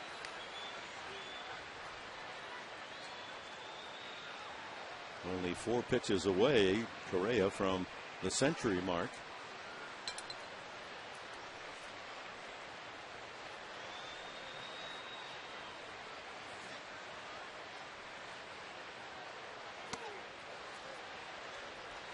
Two and one.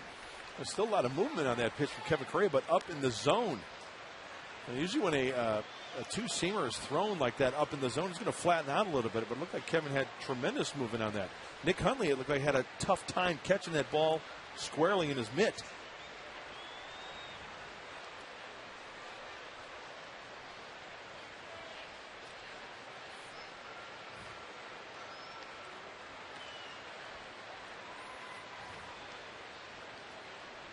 You know what I'd like to see here? What? How about a timed play from Hundley down to Gonzalez right after the pitch? You've got the open door with the right-handed hitter. Little peek down there. If it's a fastball away or a breaking ball away.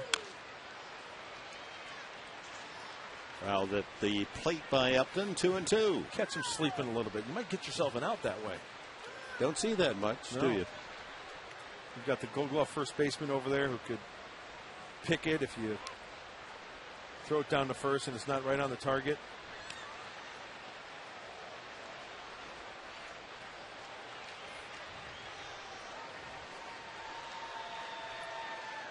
Two nothing. Padres lead it here in the top of the sixth. 2-2 coming up. Strike three call. Got the high strike there. Number 8 for Correa, one shy of his all-time high. Well, he wanted it down, but Nick Huntley holds it there and tracks. Looks like it's at the top. That's a strike. Just under the letters. Just underline the letters. That's a strike. I have no argument there. Reynolds up twice, punched out twice. But with one swing, he could tie it up. Foul tip.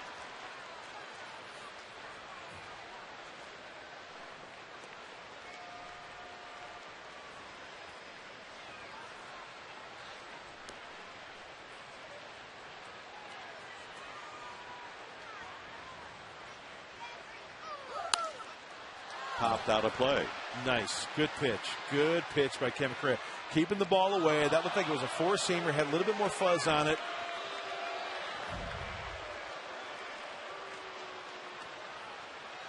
Well, he's painting the corners, isn't he? See if he goes soft right here. You know, the pitch count is up. Maybe you're getting a little tired. Rather than trying to hump up, see if he backs off a little bit and gets him there. Slider. 1-2.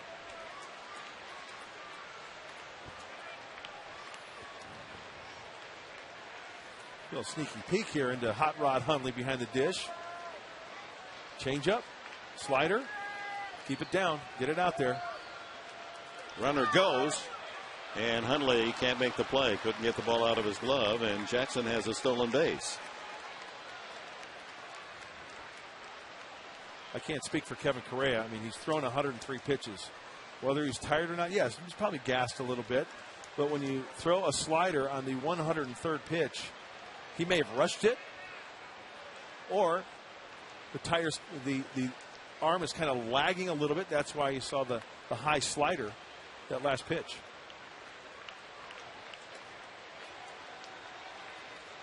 First stolen base for Jackson this year. 2-2 pitch. Way off the plate. 3-2. Kevin has had 7 0-2 counts tonight.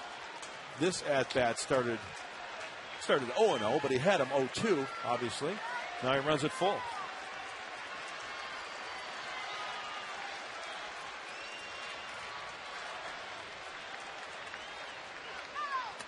Ball 4. So the tying run on with 2 outs here in the 6th inning. For Correa, only his second walk of the night. Brings up Kelly Johnson and brings out Bud Black. Johnson, remember, is the man who hit 2 home runs off Correa in Arizona to start the season.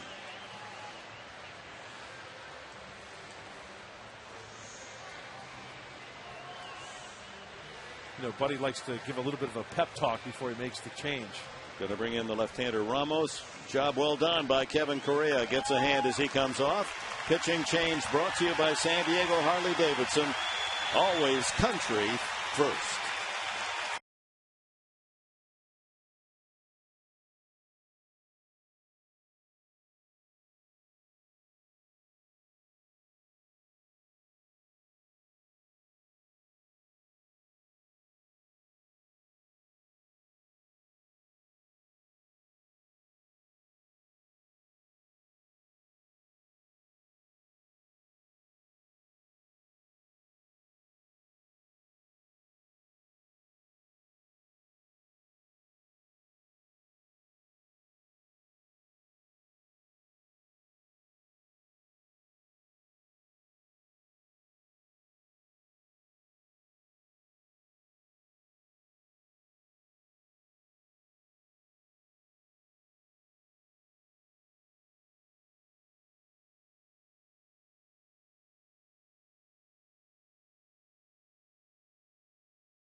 brought to you by RCP Block and Brick. Create your dream yard today. Visit rcpblock.com. Left-hander Cesar Ramos, 25-year-old, former Cal State Long Beach star. You think about the team that he played with, the 49ers at Long Beach State or Cal State Long Beach. Listen to these names: Evan Longoria, Jason Vargas, Troy Tulowitzki, Jared Weaver. What a team. Yes. He said, but they twice made it to the last game before the College World Series. Were beaten in the game just before they would have gone to Omaha. Now Ramos working on Kelly Johnson, left-hander to left-hander, with 2 on, 2 out. Ball 1. This is where relievers really take pride in leaving those inherited runners out there. In this case, Ramos wants to leave those runners out there for Kevin Correa. Correa 5 2/3 innings. Those 2 runners his responsibilities. Check swing, and he goes around.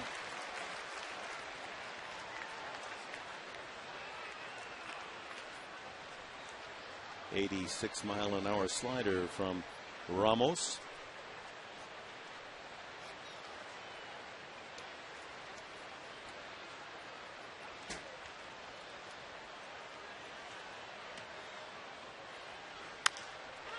Pounded to first. Easy chance for Gonzalez. Ramos does the job. 2 men left for Arizona in the 6th. The Padres still lead by 2-0.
Dick Enberg, Mark Grant here at Petco Park. We're in the bottom of the 6th inning.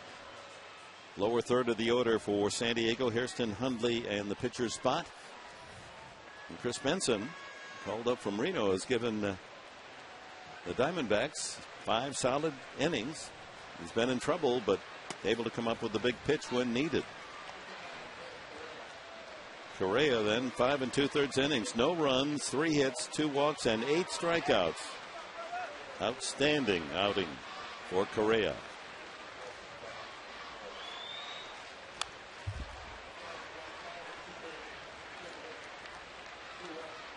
Excuse me. Hundley leads it off.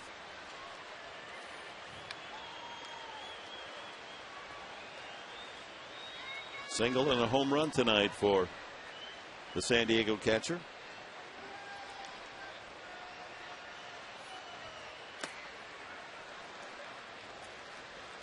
Two and one. Next to Gonzalez, Hundley has walked more than any Padre, so he's been selective. Good idea of the strike zone. And you need that guy in that number 8 spot. When Nick Hundley hits in the number 8 spot, you've got the pitcher spot up next. Can't find that 80-mile-an-hour slider. 2-2. You notice that this at-bat, Chris Benson has not thrown a curveball to Nick Hundley. More of the shorter breaking ball, because it was the curveball, the first pitch, his last at-bat, that he hit out of the yard. So he's staying to the shorter breaking ball, the slider. Low and away, full count.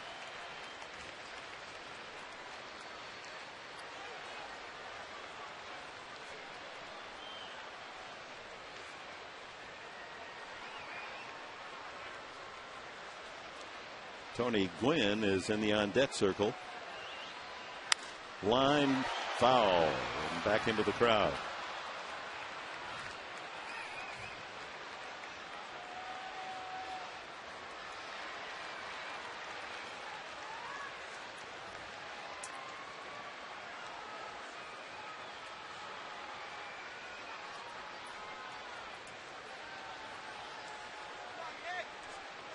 Three and two. Hundley trying to get aboard here to open the 6th. Foul back.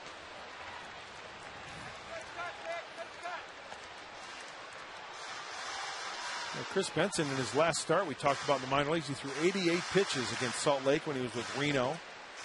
He's 6 tosses away from 100. Once again, another deep count.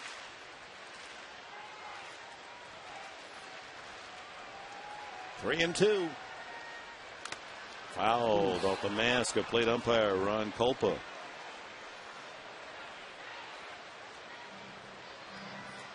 Protocol, of course, the catcher to go out and talk to the pitcher. Oh, caught him in the left shoulder. Not much protection there. They do wear a shoulder pad, but it's a very small, as you can see. You think we'll ever see the pillow again, like they used to wear in the old days? I guess just the feeling here, they get a better look at the strike zone. With the pillow, you had to stand directly behind the catcher. Tough to see the low pitch. That made a nice sound, though, didn't it? 3 and 2 again from Benson to Hundley. Struck him out. And for Benson, that is his first strikeout. Coming here in the 6th inning. Tony Gwynn, the bat for Cesar Ramos. Ramos came in out of the pen, and his job was to get the one left-handed hitter out with 2 men on. He did just that. And now Gwynn off to a slow start this year. You can see a 120 average.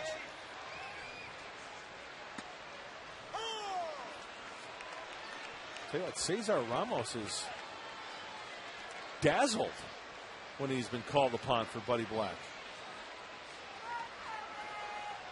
Tony 3 for 25. A couple of doubles. This one looped right to the shortstop, Drew. 2 gone. Top of the order, Jerry Hairston. Padres with 2 runs on 6 hits. They've stranded 8 tonight. Hairston, Venable, and brother Scott Hairston all with a hit tonight. 2 for Hundley, including a home run, and 1 by Eckstein.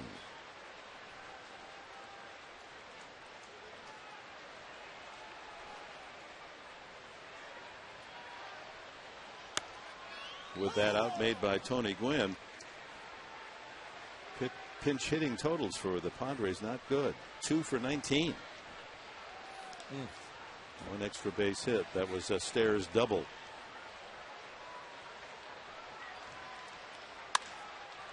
Grounded to Johnson at the edge of the grass, throws him out.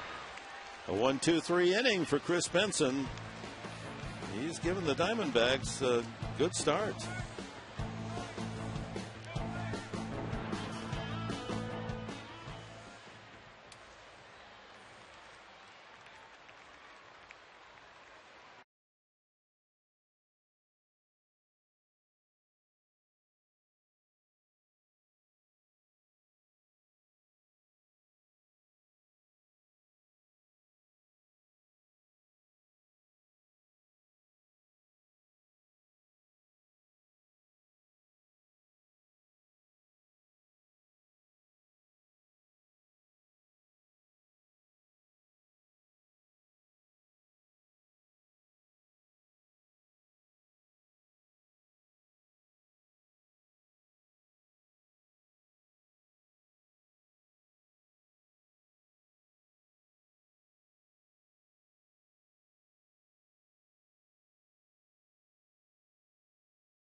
Gregerson making his 5th appearance of the season.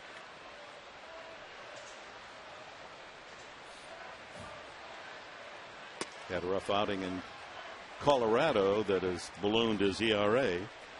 He's worked a total of 3 1/3 innings, allowed 4 runs, 3 earned. Swing and a miss. Chris Young, 1-1. Young has walked and struck out. Kevin Correa, 5 2/3 shutout innings. Allowed only 3 hits, struck out 8. Almost his career high, which is 9. There's a slider on the inside corner, 1-2.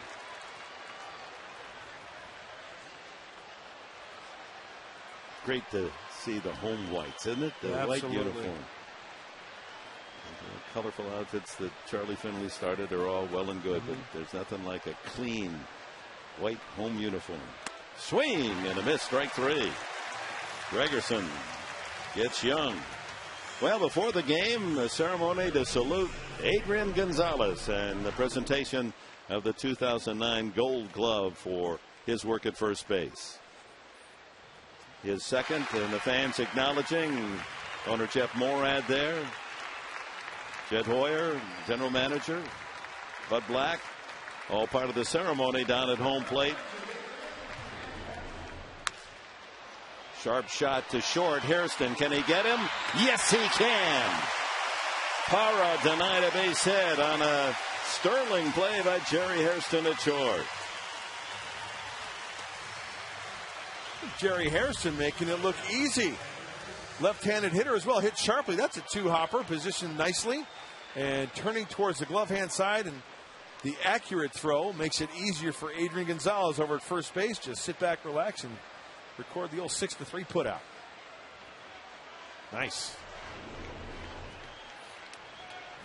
So 2 gone here in the 7th, and Gregerson now looks in at catcher Chris Snyder. And a strike. What's happened in that Mets-St. Louis game? St. Louis, let's see, the Mets scored the top of the 9th inning, and now St. Louis finally scores. So it's 1-1 in the 19th inning. Out of play. Gregerson jumps quickly ahead on the count, 0-2.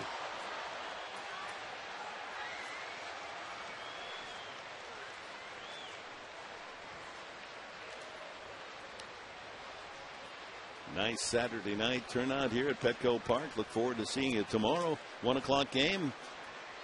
Wade LeBlanc called up from Portland against right-hander Ian Kennedy of Arizona. And all you youngsters 14 and under, a free Padres pennant. As we wrap up this weekend series. Gregerson, 2-strike pitch. Again, fouled at the plate. You notice that slider biting a little bit more for Luke Gregerson. We talked to Darren Balsley about the elevation in Arizona, the elevation in Colorado. Not much for that spin to resist against. I'm not a physics major by any means, but the thicker air will help that slider of Luke Gregerson. And he has been almost unhittable here at home at Petco. Flipped foul back to the screen. Count remains 0-2 to Snyder. Adam LaRoche in the on-deck circle should Snyder get on. LaRoche not starting in this series. He has a quadriceps strain. A.J. Hinch said that he might start him tomorrow, but probably give him another day off. Slider low.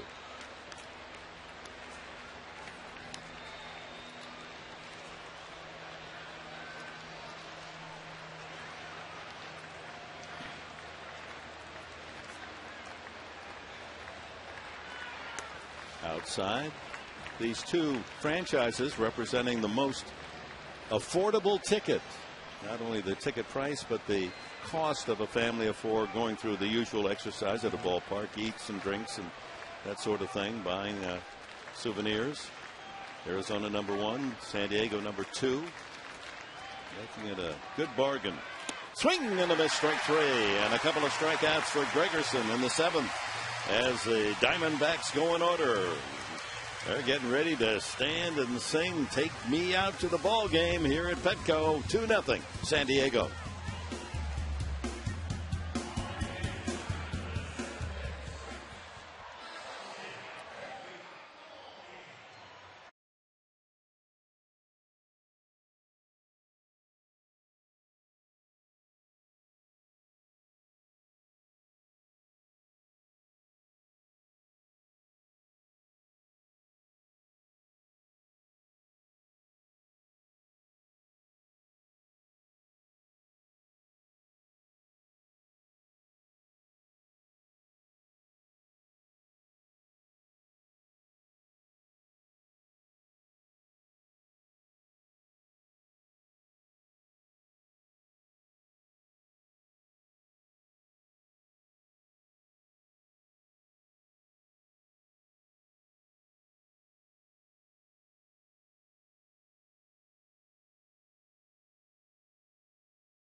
Brought to you by Fan Diego, your energy savings expert.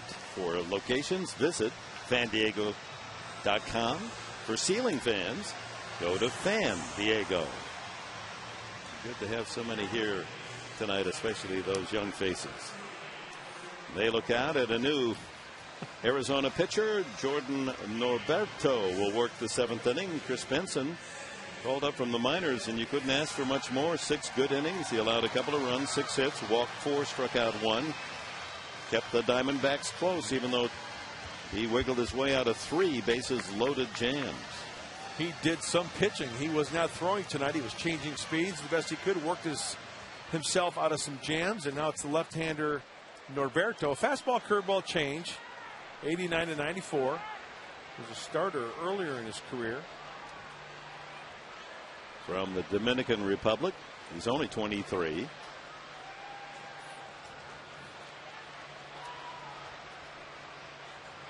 David Eckstein leads it off for San Diego. Hit by a pitch, singled and grounded out. 1 for 2. Takes a strike. David now 8 for 15 on the homestand. Over 500.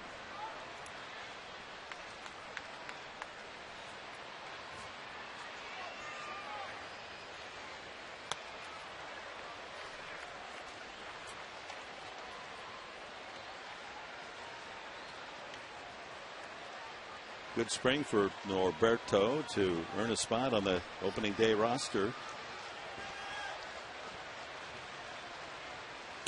Misses there. 2-1. Since 2006, Norberto has held opponents to just a .256 batting average, and lefties have hit only .216. And the lefty on deck, Gonzalez. Ground ball right at Kelly Johnson, and an easy out. Adrian Gonzalez comes up, and that gives us a chance to remind you, along with the many bargains here when you come out to Petco and follow the Padres in National League action. The scorebooks, yeah, they used to be what, $2, $3, $4, $5. Here's the scorebook now. They call it Blueprint. Look who's on the cover here. Adrian Gonzalez is looks like a little leaguer, maybe a full leaguer. No cost. They give you the scorecard here at San Diego. Where does that happen? I'm going to give here you at Petco Park. Give you one. And it's a nice and it's a nice publication as well.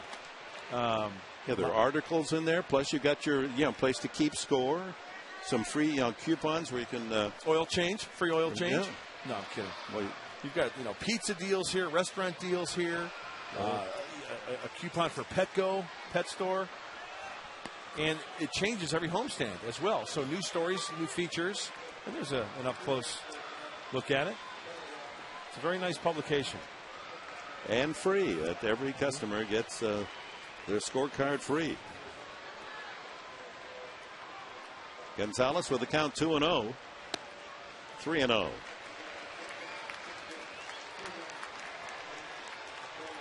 Norberto working to Eckstein, Gonzalez, and Headley here in the 7th inning. 2-0 San Diego. Norberto made the jump straight from Double-A to the big leagues. As you mentioned earlier, Dick, that he made the team out of spring training. He pitched in 2 stops last year. Visalia and Mobile.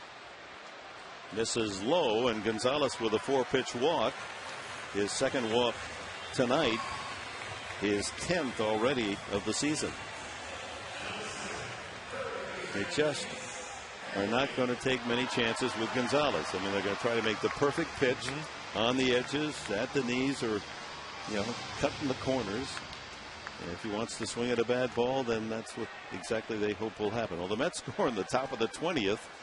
Scoreless through 18. Then both teams scored a run in the 19th inning. Now St. Louis up in the bottom of the 20th inning. Headley hitting right-handed, takes a strike. Norberto in 5 games, just 2 1/3 innings, so he's been used primarily to come in to pitch to a left-handed batter. He's allowed only 1 hit. He's walked 3, now 4.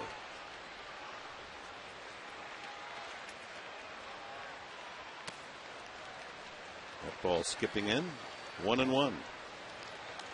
When we talked about that extra inning game, Mike Trussell, our angry statistician, just handed me a note. Back in 1974, the Mets Cards played 25 innings. It took 7 hours and 4 minutes. The Cards ended up winning that game 4-3. Headley fouls that one upstairs.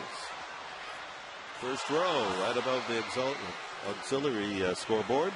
And one of the fans of the 31,324 here tonight has a souvenir. A nice turnout. We had 26,000 plus last night. 31,000 on this Saturday night. Fans having a good time. That ball way inside, and a little jump rope by Headley for the count 2-2.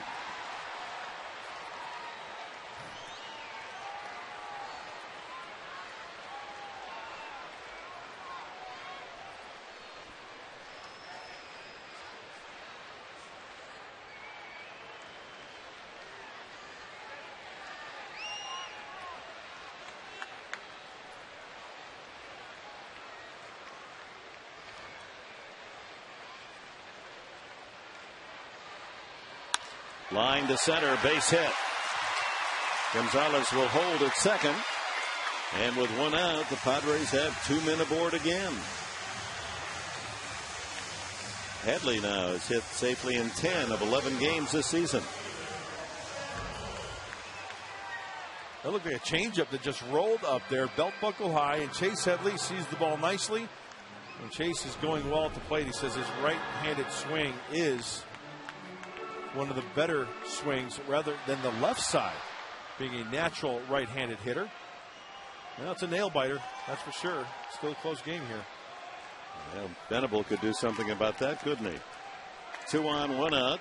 He's 1 for 3 tonight. This one fouled away. So with a couple of left-handers due here in the 7th inning, Norberto, who's tough on the lefties, probably will be Norberto's last man as Bobby Howry warming up in the bullpen.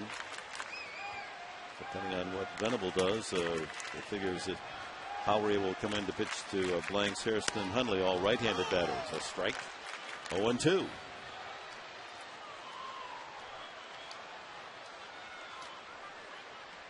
Just joining us, the Padres got a run in the first inning. They loaded the bases with no one out. Hairston starting it with a single, and he scored on Headley's double play ball. And then Nick Hundley's solo home run in the 4th, the other. 2-0. Meanwhile, Correa and the relief corps holding Arizona to only 3 hits through 7 innings. Chance here for San Diego. 2 on, 1 out. And 2 strikes on Venable. Ground ball to first, and only one play for Connor Jackson to take the unassisted put out at first base as the runners move up into scoring position. Gonzalez to third, Headley to second. 2 outs. It's up to Kyle Blanks.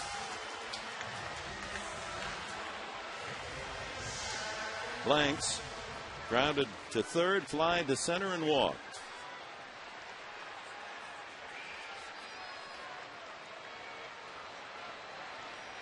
Kyle's been tough on left-handed pitching. He's 3 for 5 on the season. Takes a strike.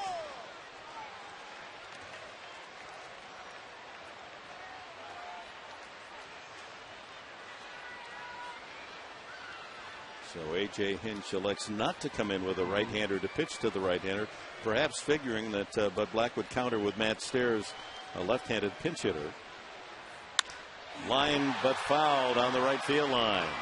That ball was hit hard. Just gives you an idea of how strong Kyle Blanks is. That pitch down and away. He just threw the bat head out. That ball was lasered to right. Fan from Chula Vista making a nice play there to take a souvenir home. All right. 2-strike pitch. Ooh, almost to the screen. Well, the other day, Dick, we talked about in the pregame show how the Padres, with 2 outs and runners in scoring position, they were hitting .262. Well, that average has gone up. They are now hitting .283 with 2 outs and runners in scoring position. So they've raised that average. But only 1 for 8 tonight with a runner in scoring position. 3 times bases loaded. Spins that breaking ball inside. 78 miles an hour. So 2-2 on Kyle Blanks. 2 men in scoring position. Gonzalez at third. Headley at second. Padres in front, 2-0 here in the bottom of the 7th inning. Whoo, up in the letters again, 3-2.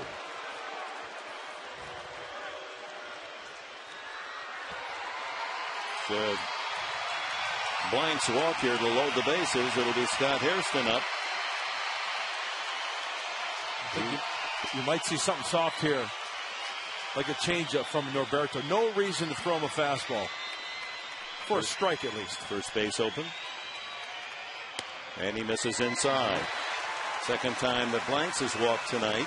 Second walk in the inning offered by Norberto. 4th time that San Diego has had the bases loaded in the game. They just haven't been able to take advantage. Left the bases loaded in the 2nd, left the bases loaded in the 5th. It was Hairston in the 5th with a 2-0 count, bases loaded, that popped it short. Pitching coach Stottlemyre to talk to Norberto. Well, this is something you were just talking about, Dick, as far as leaving the young kid Norberto in there. If they counter with Howery, then Bud Black could go to Matt Stairs. They're going to stick with the youngster.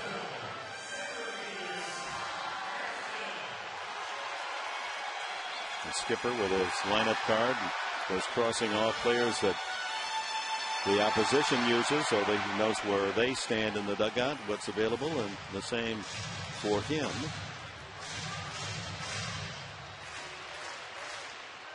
Still has Cabrera, switch hitter, available since Everett did not start tonight. Bases loaded. Ball 1.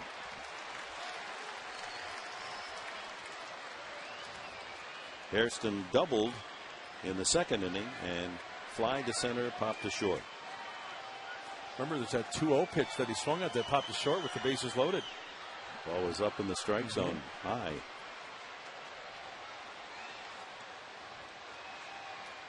Ooh, going for 4 runs on one swing. Changed up, did Norberto.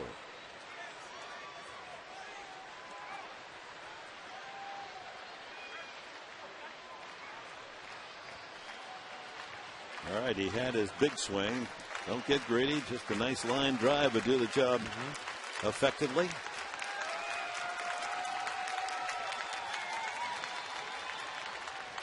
Two and one.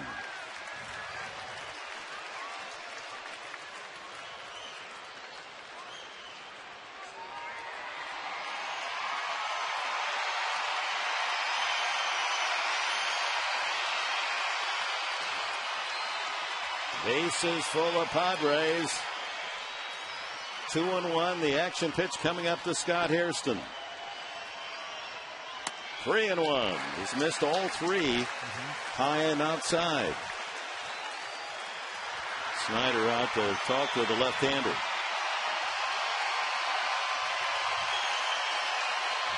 Nick Hundley with his first home run of the season on deck.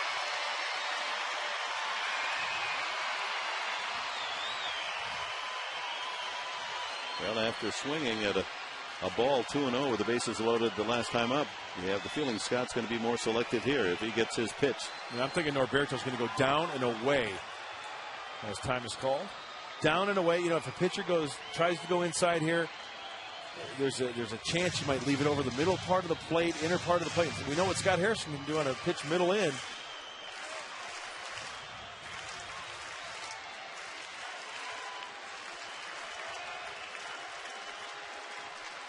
Three and one. Foul to the screen. That's the pitch I was just talking about. And Scotty fouls it back to the screen in just a little bit too much. Not quite over the heart of the plate. It jammed him a bit. So 3-2 with two out. Gonzalez, Headley, and Blanks will be off with the pitch.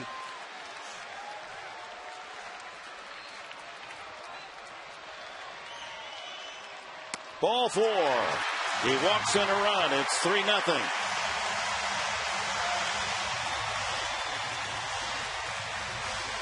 Gonzalez comes in from third. Headley over to third. Blanks to second.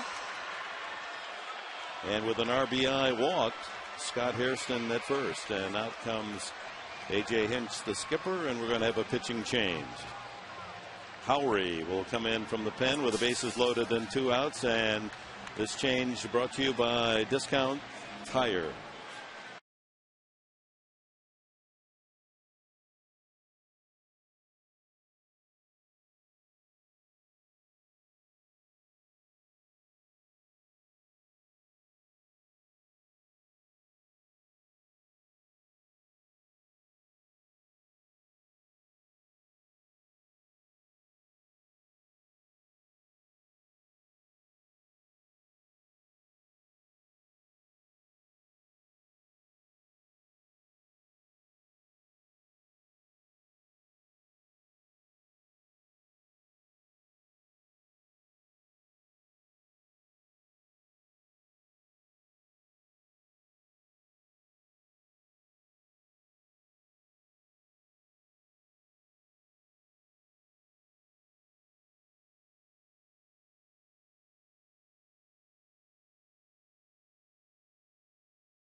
Profile brought to you by Lolita's Restaurant at the Park, where you can enjoy a wonderful evening. Happy hour, 7 days a week.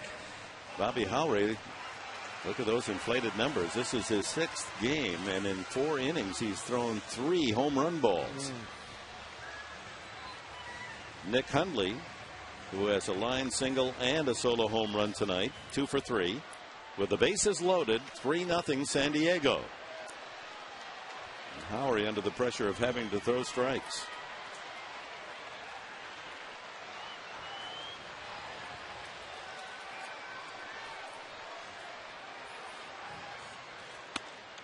Strike on the letters on the inside corner. 89. That fastball measured. Also throws a slider and a split finger pitch. Bobby Howry.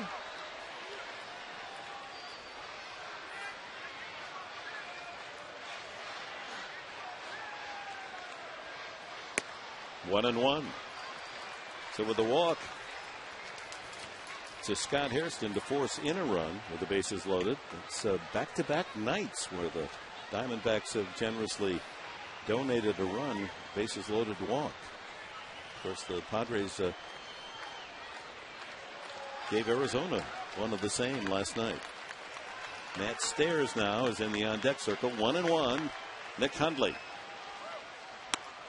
takes it upstairs. 2-1. Well, you mentioned the bullpen. The bullpen for the Arizona Diamondbacks on this road trip, they've just imploded. 15 in the third innings going into this game. 15 earned runs. Their ERA is almost 9. Ouch. Hitters are hitting .369 off that bullpen on this road trip. 2-1 with the bases loaded. Foul on the play. That went up into the top tier and then bobbled down into the second level.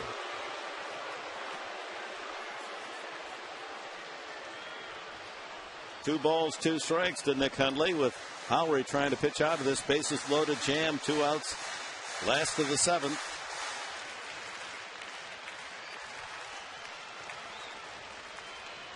"36-year-old veteran.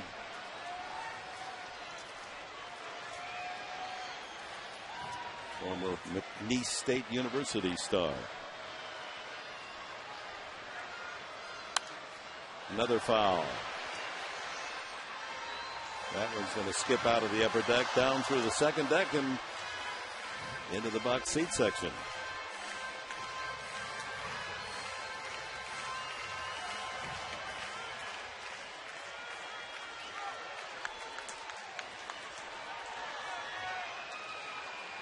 Howard, been around for some time. He's came up to the big leagues with the White Sox for 4 years, then to Cleveland, then to the Cubs, San Francisco last year. 2-2. Hit to center, looping, may fall. Out goes Johnson, can't get it. 2-run score on a bloop single by Hundley. It's 5-0.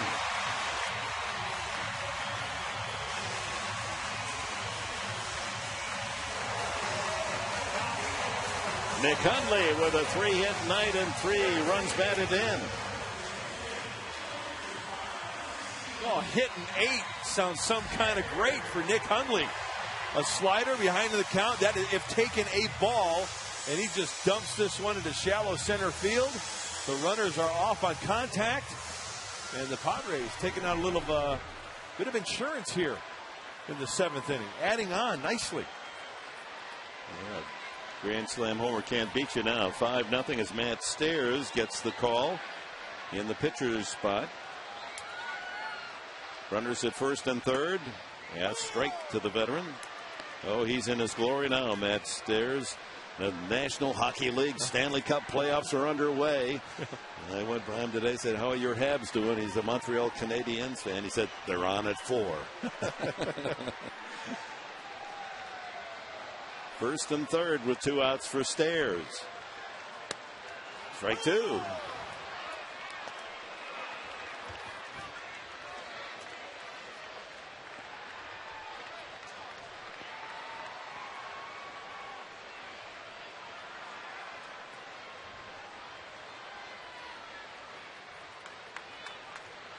Scott Hairston at third. Hundley with a 2-run single at first. That one looped foul right over the head of Scott Hairston as he cued that one, did Stairs.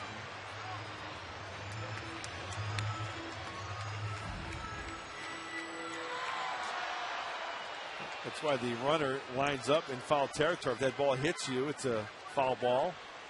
Unlike on second base or first base, you're struck with a live ball, you're out.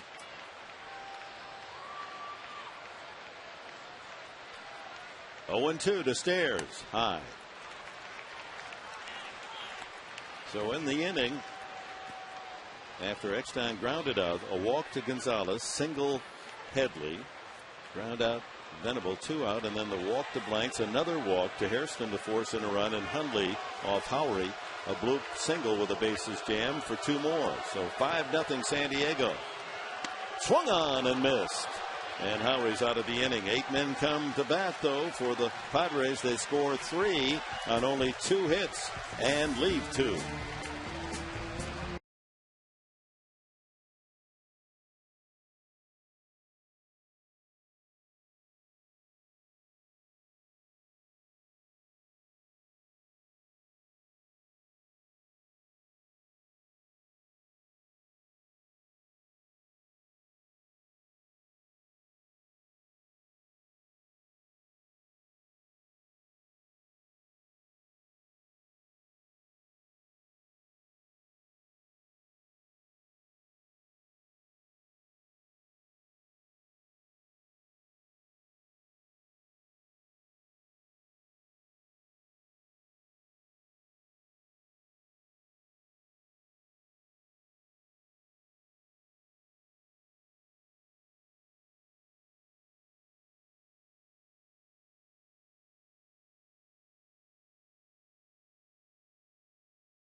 And a reminder to get ready to win with Channel 4 San Diego's Future Stars promotion, brought to you by Round Table Pizza.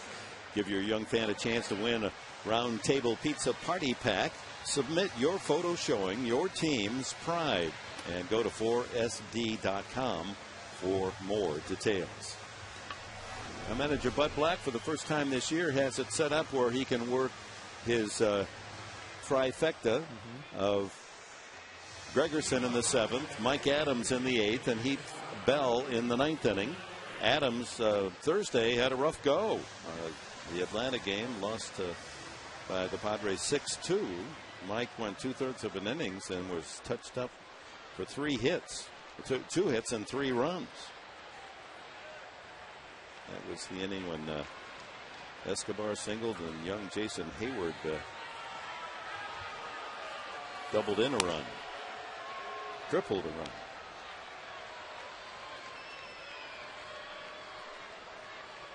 Tony Abreu is the pinch hitter in the pitcher's spot. And the 1-0 pitch is pounded foul.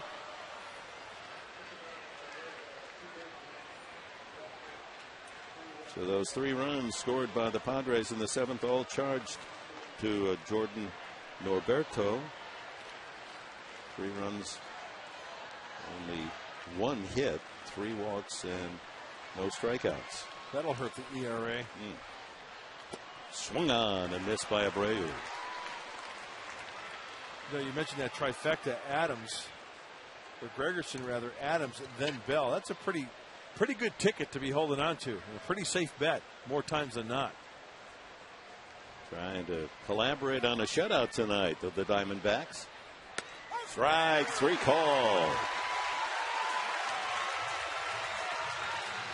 That is the 11th man to strike out for Arizona tonight. Give him the heater right down the middle, and Abreu must have been looking something out for off speed, because that one was right down the middle of the plate. Nicely done, Mike Adams.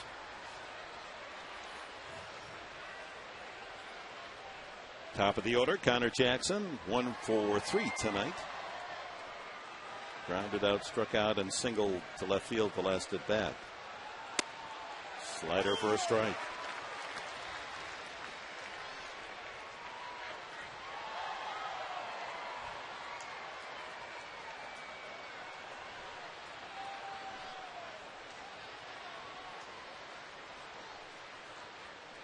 0-1. Ground ball third. 2 hops to Headley. 2 away.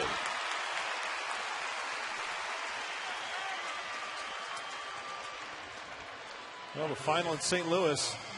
Mets win in 20 innings, 2-1. The Redbirds left 22 runners on base. They were 1 for 18 with runners in scoring position. Ouch. It's tough to sleep on those numbers. 6 hours and 53 minutes. Well, maybe they will be able to sleep. Stephen Drew, 0 for 3 tonight, lined out his last time out to blanks in left field.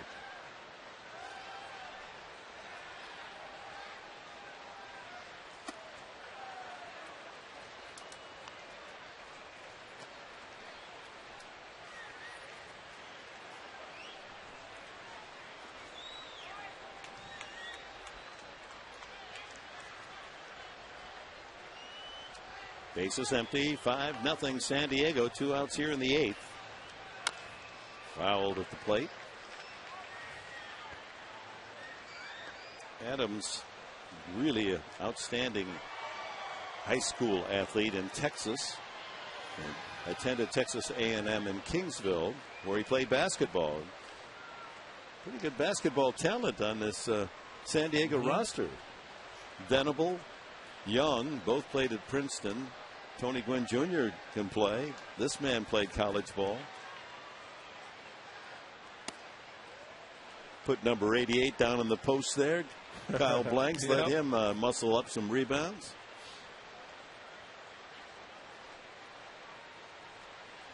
Two and 1 to Drew. Seeking his first hit in the series. Strike. Seems just like when these Arizona Diamondback hitters are guessing one certain way along with Mike Adams, he sneaks that fastball right by him. Struck out Abreu on a fastball right down the middle. That pitch there to Stephen Drew was on the outer half. Pretty good pitch to hack at.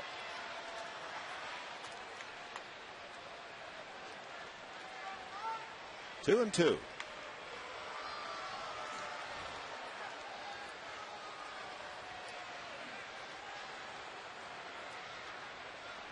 Strike 3 called. Another strikeout by the Padre pitching. A total of 12 in the game. 1-2-3. Arizona goes.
Connect with your Padres. You can follow your SD Padres on Twitter at twitter.com/SD Padres. Become a Padres fan on Facebook at facebook.com/Padres. Or you can read Friar John's blog for all the latest team news at Padres.com. Don't miss any of the action or information about your San Diego Padres. This is Leo Rosales pitching the bottom of the 8th inning, the top of the order, and Jerry Hairston. Hairston getting the start tonight. Everett Cabrera given a rest, and there's a line drive. Para able to come in and make the catch. Bidding for his second hit of the night. And ball staying up. It was hit so hard. You're right. That ball hung up there. I thought that ball had a chance. Had some top spin to drop in front of Para. Good swing, though, by Jerry Hairston. David Eckstein on his bobblehead doll night. Hit by a pitch. Has a base hit. 1 for 3. With Adrian Gonzalez due next.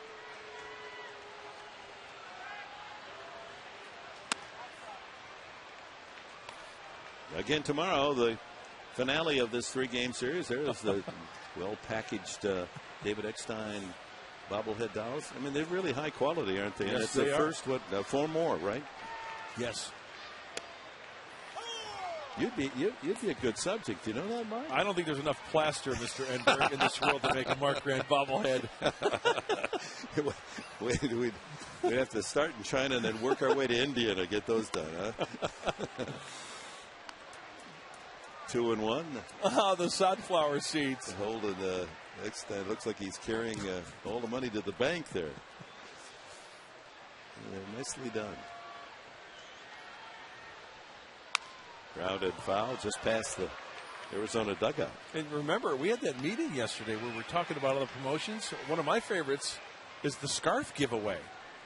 Remember, I mentioned scarves earlier in the year and in spring training, and everybody laughed. But the Padres are going to have a scarf giveaway this year. I think scarves are very underrated. Okay. Down low. 3-2 to Eckstein. Now, when were you going to wear a scarf? You know what? At an Alpine, I guess, a chilly night, you get in your rocking chair and you put the scarf on you. Yes, boys and girls, I'm going to tell you a story back when I was a kid. Fireside chat. Slow roller off a broken bat. Drew hurries his throw in time. 2 out here in the 8th inning. I'll bring a scarf to San Francisco. Oh, that's right. In early season, we might run into some chills in Cincinnati on our start our next road trip. Gonzalez has walked twice tonight, line to left and fly deep to center. 0 for 2 for Adrian. His night, a great night before the first pitch was thrown as he received his gold glove. Great fielding work of last year. Swing and a miss. Changeup had Adrian out in front. And the Padre pitching has been outstanding in the series. Only 3 hits allowed last night in the 6-3 comeback win, and only 3 hits allowed again this evening. Fouled 0-2. Oh, there's no. I like the look. I'm just not sure about you, but I like on women. It's like when you go to France or Europe. Just a little plain shirt a woman will wear, and nothing fan. Then they put on a scarf and tie it a certain way. They just look so elegant. Same here. High 1-2. We get all those scarves to the ladies here at Petco Park. It'll be a veritable beauty contest. There's another one. Yeah. This guy's ready for the Iditarod. Nanook of the North here. Good to have you aboard. You're a Sox fan. And Gonzalez goes down swinging. Only the second time tonight the Padres retired in order. We go to the 9th inning, 3 outs away. The Padres from a 5-0 win.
Friday night, April 30th, the inaugural Padres Beer Fest. You'll be able to enjoy different beers from all of the San Diego boutique breweries. First pour at 5 o'clock. Admission is free with a game ticket, and then, of course, you purchase the suds. To get more information and your ticket to the game, visit Padres.com/beerfest. They don't call it suds anymore? Oh, sure they do. I love it. And of course, in college, when we didn't want anyone to know what we were talking about, we called it Reeb. Beer spelled backwards. You get a Reeb. Tim Stauffer trying to close out the action tonight. Heath Bell not coming in to finish the work in a 5-0 game. Had it been closer, one suspects that it would have been that 1-2-3 pitching punch of Gregerson handing it off to Adams, handing it off to Bell. But Stauffer's done some yeoman work here in his few. There's Heath out there in the bullpen.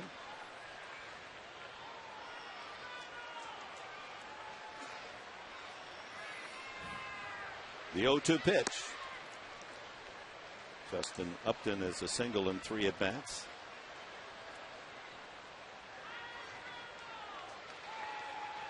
Stauffer picked up the win. Remember in Colorado, that 14-inning game when he worked 3 solid innings. Ooh, just missed.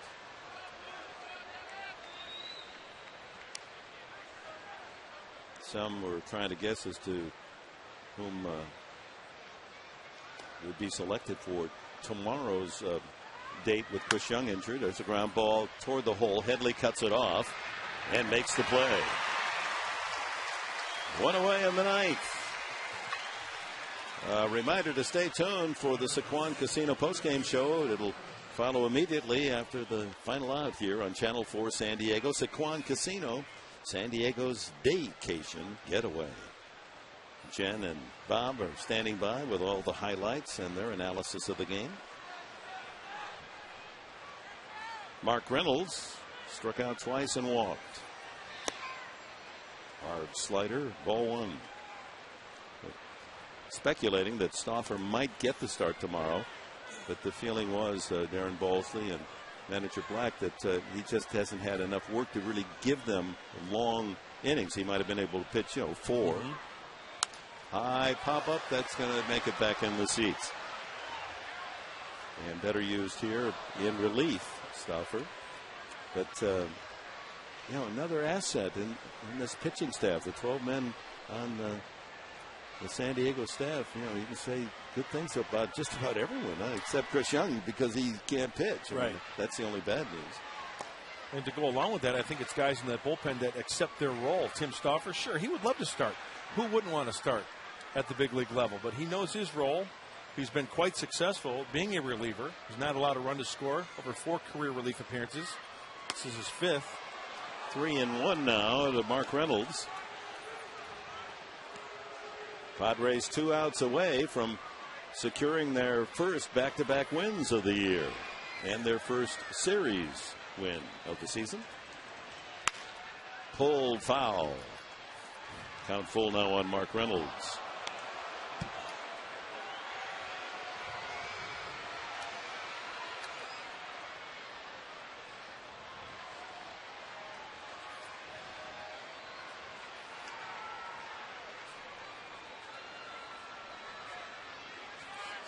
Full count. Fouled again.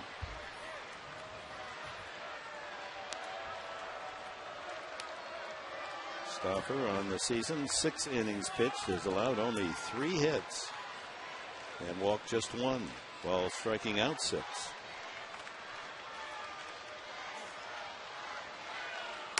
Strike 3 call. Reynolds knew it. 13th Diamondback to go down on strikes tonight. And Arizona down to its final out as Kelly Johnson comes up.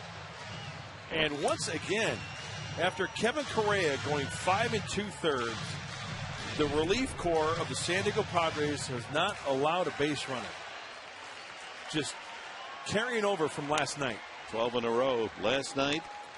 And with Ramos getting 1 out in his assignment to get the left-handed batter out, that was Kelly Johnson with a couple on in the 6th inning. Then Gregerson a perfect inning, Adams a perfect inning, and Stauffer trying to make it 10 straight outs to finish the job tonight after the relief pitching retired the last 12 in the win coming from behind last night.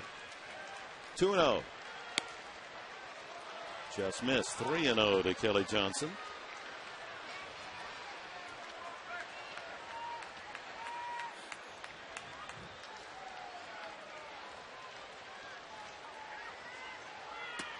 There's a strike.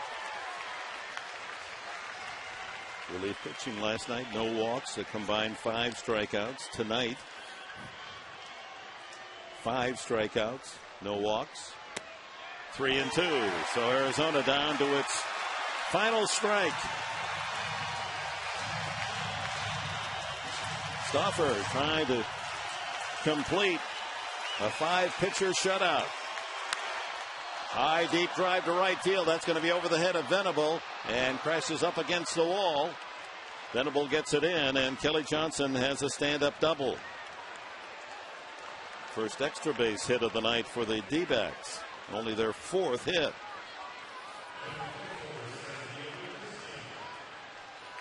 Brings up Chris Young.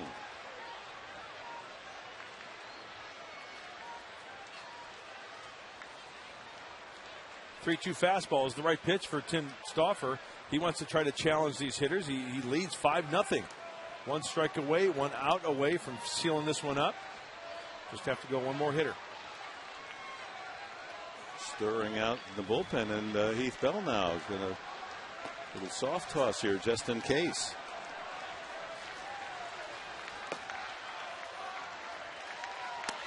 There's a strike with a fastball. Young walked first time up, struck out the last 2 times.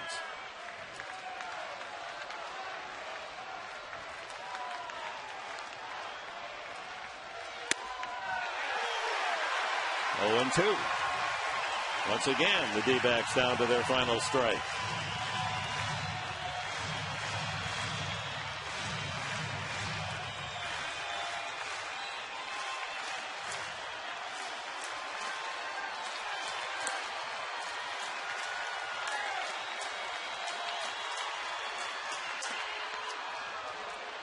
Tried to get him to chase after a slider in the dirt. 1-2.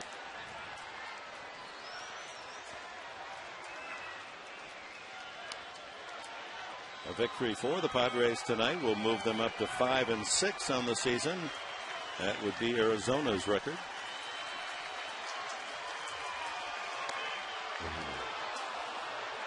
A little extra on that pitch. 2-2. Kelly Johnson at second base with a 2-out double.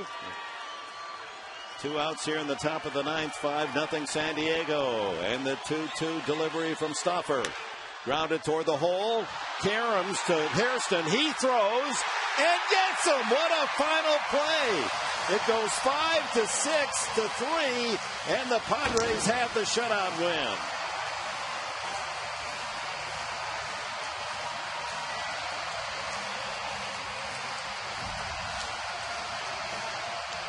You don't see many of these. Headley, Karams to Hairston. Hairston gets enough on the throw to retire Chris Young. A 5-6-3 putout, and the Padres collaborate. Correa starts, and then the bullpen. Ramos, Gregerson, Adams, and Stauffer complete the shutout. A 4-hitter, and the Padres own their first series victory of the season, and the first time they've won back-to-back. The final score 5-4 San Diego. Mission complete. We'll be back with the final totals right after these words.